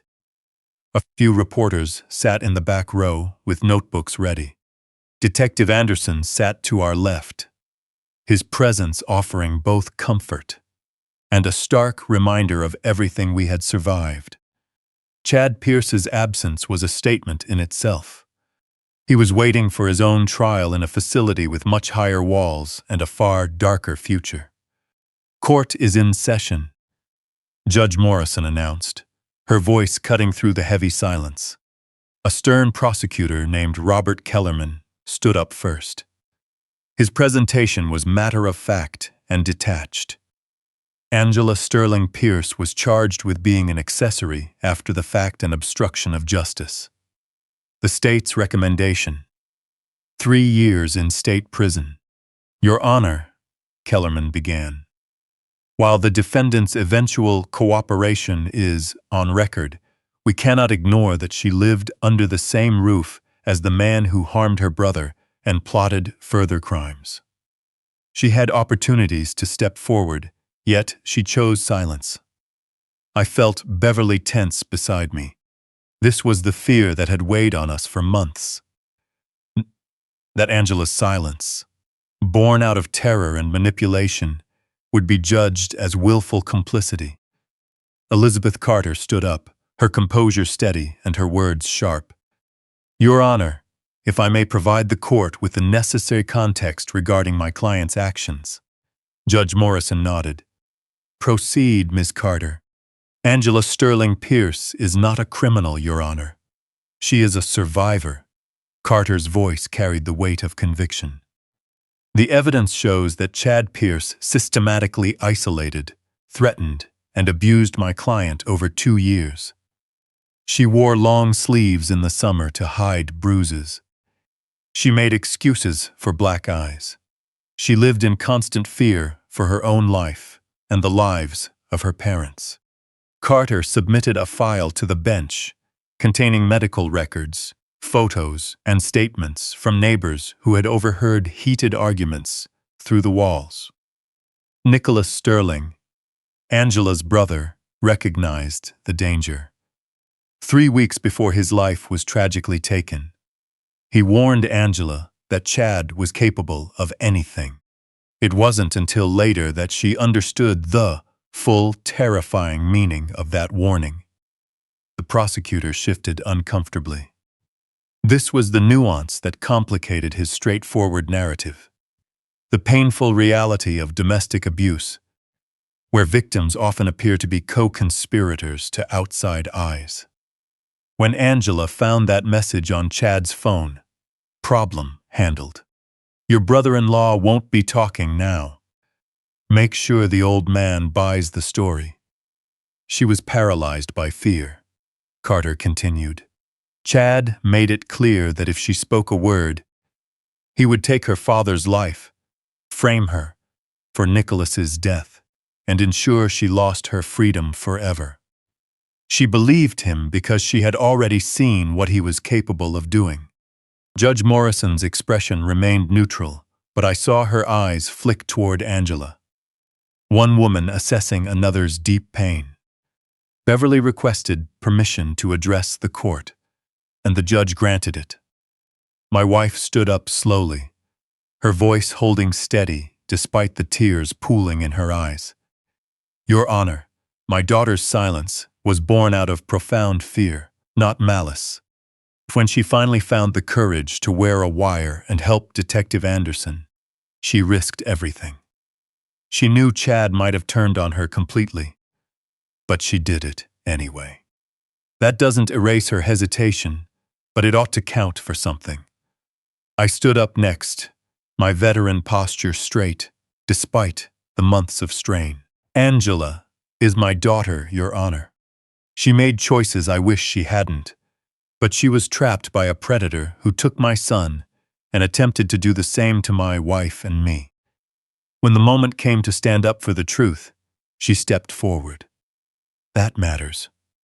Finally, Angela addressed the court herself, her voice barely above a whisper. I failed Nicholas. I should have seen through the lies sooner. I should have been braver. She wiped away tears, forcing herself to meet the judge's eyes. I can't undo my silence, but I can spend the rest of my life making sure others don't make the same mistake. I want to help women who are trapped like I was. Women who don't know how to escape and think enduring abuse is the only choice. Judge Morrison leaned back, lacing her fingers together. The courtroom held its breath. Monsieur Sterling Pierce, the judge began, what you endured was a terrible ordeal. Chad Pierce was a manipulative, dangerous predator, and you were his victim long before you became entangled in his actions. She paused, letting her words sink in. However, the law requires accountability. Your silence allowed a dangerous man to walk free for 2 years. Your eventual help brought him to justice, but it does not erase the impact of those lost years. I squeezed Beverly's hand tighter. Therefore, Judge Morrison continued, I am sentencing you to 5 years of probation with strict conditions. You must undergo counseling with a licensed trauma specialist twice a week.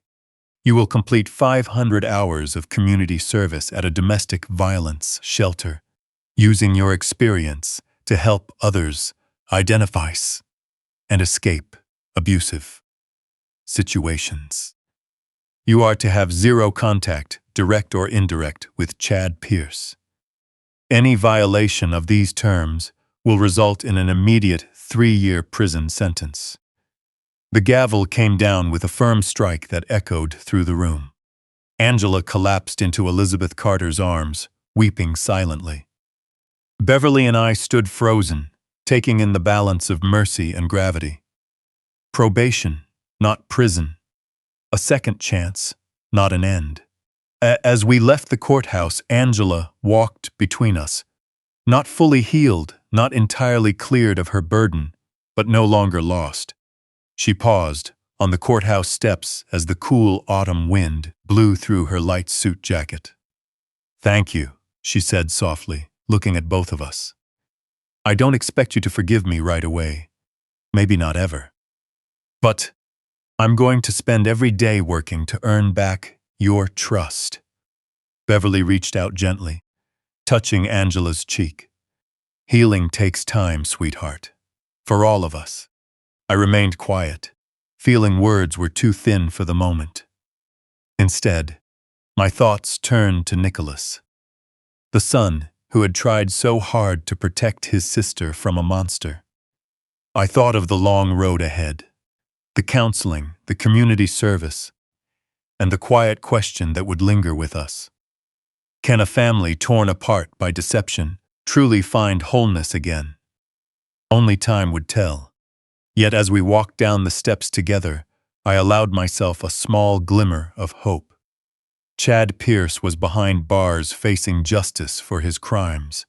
Nicholas's honor was fully restored, and Angela, scarred and tested, but alive, had been given a path to rebuild her life. It wasn't a perfect resolution, but it was a true beginning. 8 months after Angela's sentencing, Beverly and I stood before a newly renovated office building on the east side of town.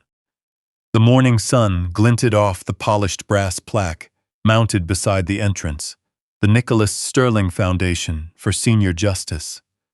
Through everything we had endured, we found a meaningful way to honor our son's memory and legacy. Inside, the office carried the clean scent of fresh paint and new beginnings. Edward Collins was setting up the workspace, arranging desks, file cabinets, and a small conference table. Jeffrey Matthews mounted certificates on the wall with deliberate precision. 2 social workers Beverly had brought on were unpacking files and resource guides. A volunteer coordinator named Helen Vasquez was setting up a dedicated phone line that would serve as a lifeline for families in distress. The Foundation's mission was clear, was support seen-snacing, financial exploitation, and mistreatment, fund independent reviews into suspicious circumstances, and offer legal assistance to families who couldn't afford representation. We had seen firsthand how predators target the vulnerable, how isolation is used as a weapon, and how silence protects the guilty. Nicholas had lost his life trying to bring that dark reality to light. Now, we were going to carry on his work. We funded the foundation from several sources. Beverly's investment portfolio provided the initial setup capital. The recovered funds stolen from Sterling Manufacturing. Every penny Chad had taken went straight into the foundation's account. Added to that were generous contributions from community members moved by Nicholas's story and the injustice he had suffered. Edward agreed to serve as the lead investigator. His decades of experience as a landlord and a keen observer of human nature made him uniquely qualified to spot manipulation and financial abuse. Matthews offered pro bono legal counsel 2 days a week, bringing invaluable expertise in estate law. The two social workers, both experienced in senior advocacy, brought deep compassion and practical knowledge to the team. Helen managed the volunteers and ran the helpline, her bilingual skills ensuring the foundation could reach a diverse range of people in need. The ribbon-cutting ceremony drew a remarkably large crowd. Detective Anderson and several officers who worked on Nicholas's case attended. Local news cameras recorded Beverly's address. Though emotional, her voice remained steady and strong. Local business owners came to show their support, and Sterling Manufacturing sent representatives. A quiet acknowledgement of the company's role in honoring Nicholas's memory. And Angela stood in the back row, quiet yet present. Dressed simply in jeans and a sweater, her face bore the quiet calm of someone learning to live alongside regret. Our eyes met briefly. I offered a simple nod, and she returned it. It wasn't full forgiveness. Not yet, but it was an acknowledgement of progress. Our son gave everything to uncover financial wrongdoing and protect those who couldn't defend themselves. Beverly told the crowd.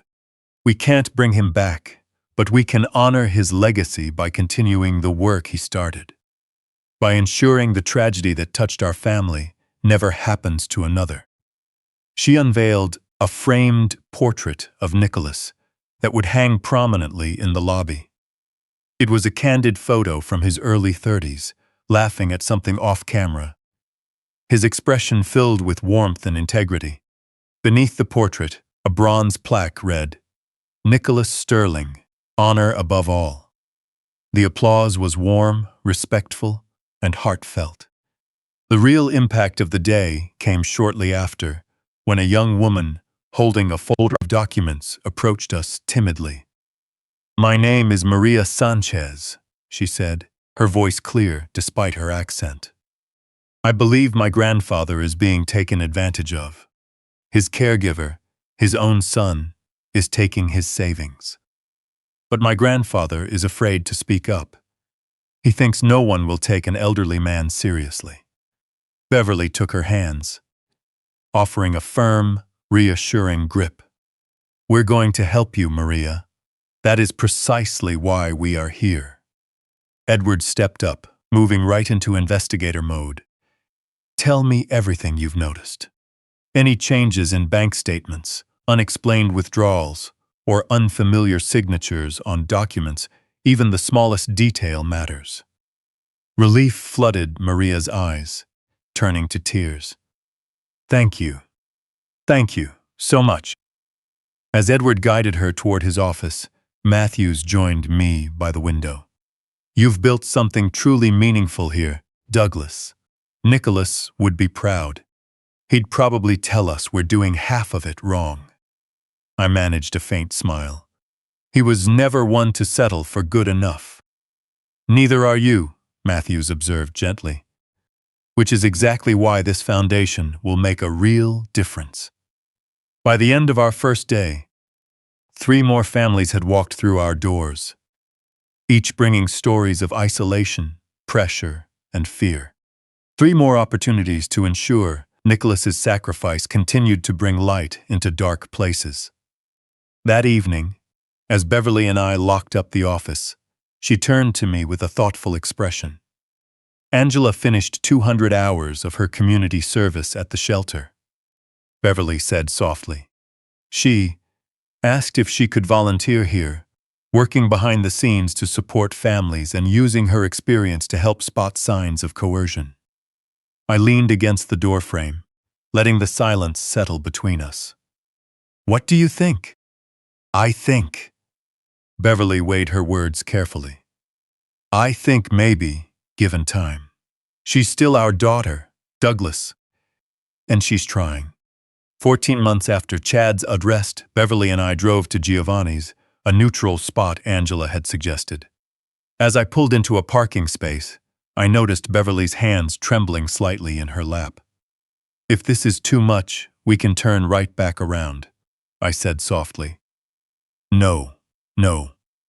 Her voice stayed steady and resolved, and we said we'd try. So let's try. Giovanni's was a family-owned Italian place, carried through 3 generations by good food and even better hospitality. Red and white checkered tablecloths, candles set in old wine bottles, and the rich scent of garlic and tomato sauce in the air. Back when the world still made sense, we had brought Nicholas here to celebrate his 30th birthday. Angela was waiting when we walked in. She looked different, dressed down and stripped of the glamour. No heavy makeup, no eye-catching designer clothes, just jeans, a plain shirt, and simple jewelry. She looked like herself again, maybe for the first time in years. "Thanks for coming," she said, her voice failing to hide the anxiety underneath. We exchanged awkward greetings and took our seats in a booth toward the back. The waiter brought over menus and water, and we talked about the weather, the menu options, and anything else we could think of. Anything to avoid the elephant sitting right at the table with us. The silence stretched out, heavy and uncomfortable. Finally, Angela set her water glass down and looked us straight in the eye. "I'm not going to pretend this is easy," she began, "or that I deserve your forgiveness. I don't. But I want you to know what I've been up to, not to win sympathy points, but because it's something I need to do." She pulled out her phone and slid it across to show us photos. Angela at the domestic violence shelter, sitting alongside women who wore the same haunted look she used to carry. Angela laying flowers at Nicholas's grave. Angela in a therapy session, tears tracking down her cheeks. "I talk to him all the time," she whispered, referring to Nicholas. "Every Sunday. I tell him about the women I'm trying to help. The ones who remind me of where I was. Trapped, terrified, convinced there was no way out." Beverly's hand found mine under the table. "My therapist has been working with me on something called a complex trauma response," Angela continued. "It's not an excuse for the choices I made, but it helps me understand why fear took complete control of me for so long. Why I actually believed Chad when he swore he'd end Dad's life if I said a word. Why I convinced myself that staying quiet was the only way to keep everyone safe." "Tell us about your work at the shelter," Beverly said, her tone softening. Angela's face relaxed. "I handle intake for women arriving late at night, usually with nothing more than the clothes on their backs. I help them through the paperwork, get them settled in, but mostly, I just listen. Last week, a woman named Carla came in. Her husband had convinced her she was losing her mind, telling her no one would ever take her side, that even her own family would back him because of what a charming guy he was." Angela's voice cracked. I knew that feeling all too well. So I shared my story with her, not to make it about me, but to let her know she wasn't alone in that dark place. "Did it help?" I asked. "She's still at the shelter, and she's safe. That's what matters."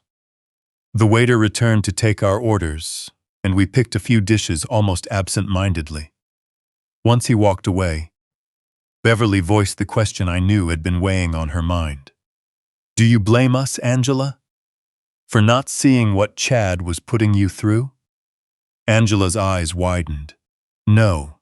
Good Lord, no. Chad was a master at manipulating everyone around him. He made sure I never showed a single sign of weakness in front of you. He isolated me step by step, so slowly that I didn't even realize what was happening until I was completely cut off from the world. She reached across the table, stopping just short of touching Beverly's hand. I only blame myself for not trusting you enough to ask for help. He threatened your father's life, Beverly said, her voice wavering. That wasn't a failure of trust, sweetheart. That was pure survival. The floodgates opened. Angela broke down in tears, and Beverly slid out of her side of the booth to wrap her arms around our daughter. Sitting across from them, watching my wife and child hold each other and weep, I felt a knot in my chest loosen. It wasn't total relief. Not yet. But it was enough. Once the tears cleared, we tried to eat. The food was wonderful, though none of us really tasted it. Instead, we talked. A real conversation for the first time in years. Angela spoke about her therapy sessions, her PTSD diagnosis, and the anti-anxiety medication helping her manage her worst panic attacks. Beverly shared her experience attending support groups for families of abuse survivors, learning that loving someone doesn't mean you can single-handedly save them. Nicholas knew, though, Angela said suddenly. 3 weeks before Chad took his life, Nick pulled me aside during a family dinner. He warned me that Chad was capable of anything and told me to watch my back. I didn't understand what he truly meant until it was too late. I thought of my son and his final efforts, trying to protect his sister even as his own life hung in the balance. He loved you, Angela, right up to the end. I know, she whispered, and I let him down. No, Beverly said firmly. Chad failed him. Chad failed all of us. You were a victim in all this, just like Nicholas was. The conversation shifted to lighter things. Angela shared her plans to enroll in community college, her growing interest in social work, and the modest apartment she had rented with money earned from her part-time job. Normal topics, everyday hopes. As we prepared to leave, Angela paused by the cars. About the foundation, would it be all right if I volunteered there? Nothing out front, just helping out behind the scenes. Filing papers, taking calls, whatever needs doing. I glanced over at Beverly. It was a look forged over 46 years of marriage, reading each other without a single word. We'll consider it, I said carefully. It's not a no, and it's not a never. Just a maybe. Angela nodded, understanding what that meant. That's all I'm asking for. Just a chance. Small steps, one at a time, Beverly added softly. We didn't hug goodbye, and a handshake still felt far too formal. Instead, we just stood there together in the parking lot for a moment, father, mother, and daughter, acknowledging the long road still ahead of us. As Beverly and I drove home, she rested her head against the passenger window. That wasn't full forgiveness, she said softly. No, I agreed. But it's a start. And for now, that was enough. 2 years after Beverly walked back into my life, I stood at Nicholas's grave on a clear October morning. Beverly was beside me, and Angela stood a few paces back. The three of us stood together in quiet reflection. The headstone had been replaced, the false narrative erased. Instead, the inscription read, Nicholas Sterling, 1988-2023. A hero, a seeker of truth, forever loved. Beverly placed an arrangement of white lilies on the grass. Angela stepped forward, whispering, Hey, big brother, I'm doing my best to make you proud. I looked over at my daughter. Over the last 2 years, I had watched her transform. She had earned a paid role as a coordinator at the shelter, and had just been accepted into a graduate program for clinical psychology, specializing in trauma. She had 18 months of sobriety under her belt and was finding her way back to us. Not fully whole, and perhaps never quite the person she was before, but grounded and moving forward. We left the cemetery and drove over to the Foundation's office. Today marked its 2-year anniversary. Inside, the space was buzzing with purpose. Edward was reviewing security footage for a new case, while Matthews met with a family in the conference room. Helen handled hotline calls and managed volunteer assignments, and 2 former detectives worked on analyzing financial records. The numbers told the story of our progress. 47 families assisted in our first year, 83 in our second. We had recovered $2.3 million in stolen assets and helped bring 17 criminal cases forward. Beyond the numbers were the faces. Maria Sanchez's grandfather, safe and secure. An elderly widow defrauded by an advisor, a veteran whose son had been taking his disability checks. Every single case felt like Nicholas's legacy growing outward. Beverly addressed the staff and volunteers. 2 years ago, we opened these doors out of deep grief and sheer determination. Today, we stand here filled with hope that justice can prevail, that truth matters, and that one person's courage can ripple outward to transform countless lives. She unveiled a wall filled with photographs of the families we had helped. Right in the center hung Nicholas's portrait, framed alongside an excerpt from his journal. "If I don't make it through this, I hope someone picks up the fight. Not for revenge, but for protection. So what happened to my family never happens to anyone else. That's what integrity means. Standing tall, even when it costs you everything." A quiet fell over the room. Detective Anderson, now retired, spoke up next. "In my 32 years on the force, I've rarely seen a transformation like the one this family achieved, turning tragedy into purpose, turning grief into action.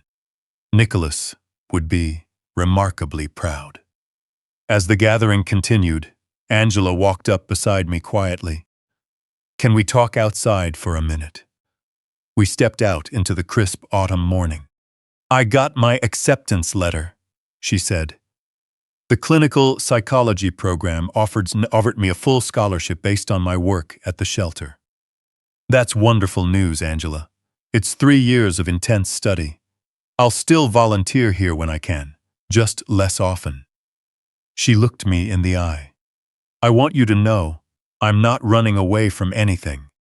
I'm running toward something, toward becoming the person who can step up for others the way I needed someone to step up for me. Your mother and I are proud of you." Tears welled up in her eyes. "You don't have to say that, Dad. I don't say things I don't mean. You know that." She nodded, letting a small smile break through. "Yeah, I do." That evening, Beverly and I returned home, to the house where so much pain had unfolded. We had considered selling it, but Beverly insisted we stay, believing that reclaiming the space was an essential part of healing. She had repainted every room, updated the furniture, and filled the home with warm light and thriving plants. We prepped dinner together, taking comfort in the simple routine. Chopping vegetables, boiling pasta, and debating how much garlic the sauce needed. These quiet moments were the real victory. Not Chad's life sentence, nor the public clearing of Nicholas's name, but this. Being able to laugh in our kitchen, plan next week's errands, and live an ordinary life after surviving extraordinary trauma. The phone rang. It was Angela, her voice light and animated. "I forgot to mention, I was accepted into the University of Michigan's program too. Their trauma track is supposed to be one of the best in the country." Beverly's eyes filled with tears of quiet joy. After hanging up, She looked at me with pure happiness. Our daughter is coming back to us, Douglas. She never really left, I said softly. She was just lost for a little while. We ate dinner on the back porch, watching the sun set in shades of gold and orange. Tomorrow we'd get back to the work at the foundation. There were more families to help and more wrongs to right. But tonight, we just sat together in comfortable silence, two people who had survived right inside their own home against an enemy wearing the face of family. Do you know what I've been thinking about? Beverly asked, her hand reaching for mine. What's that? That phone call from Edward 2 years ago. If you hadn't picked up, if you hadn't trusted him. I did pick up, I said simply. I picked up, I looked into it, and I made it through. We made it through, Beverly corrected gently. Together. My thoughts drifted to Nicholas, the son who laid down everything to protect the truth. I thought of Angela, finding her footing out of the dark, and of all the families we'd been able to help. I thought of Beverly, who risked it all for justice. Tomorrow would bring its own set of challenges. But tonight we were Douglas and Beverly Sterling, alive, together, and at peace. In the fading evening light, Beverly's profile looked strong and beautiful. She caught me looking at her and smiled. What's on your mind, old soldier? Just thinking that we made it, I said. We survived the absolute worst thing that could happen to a family, and we came out on the other side.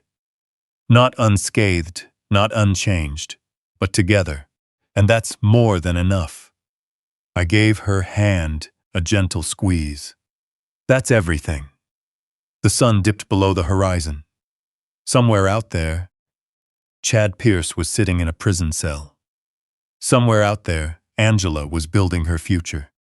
And somewhere out there, Nicholas was at rest. His name restored, his courage recognized, and his legacy living on through every family we helped. Tomorrow, the work continues. But tonight, we are home, and that is enough.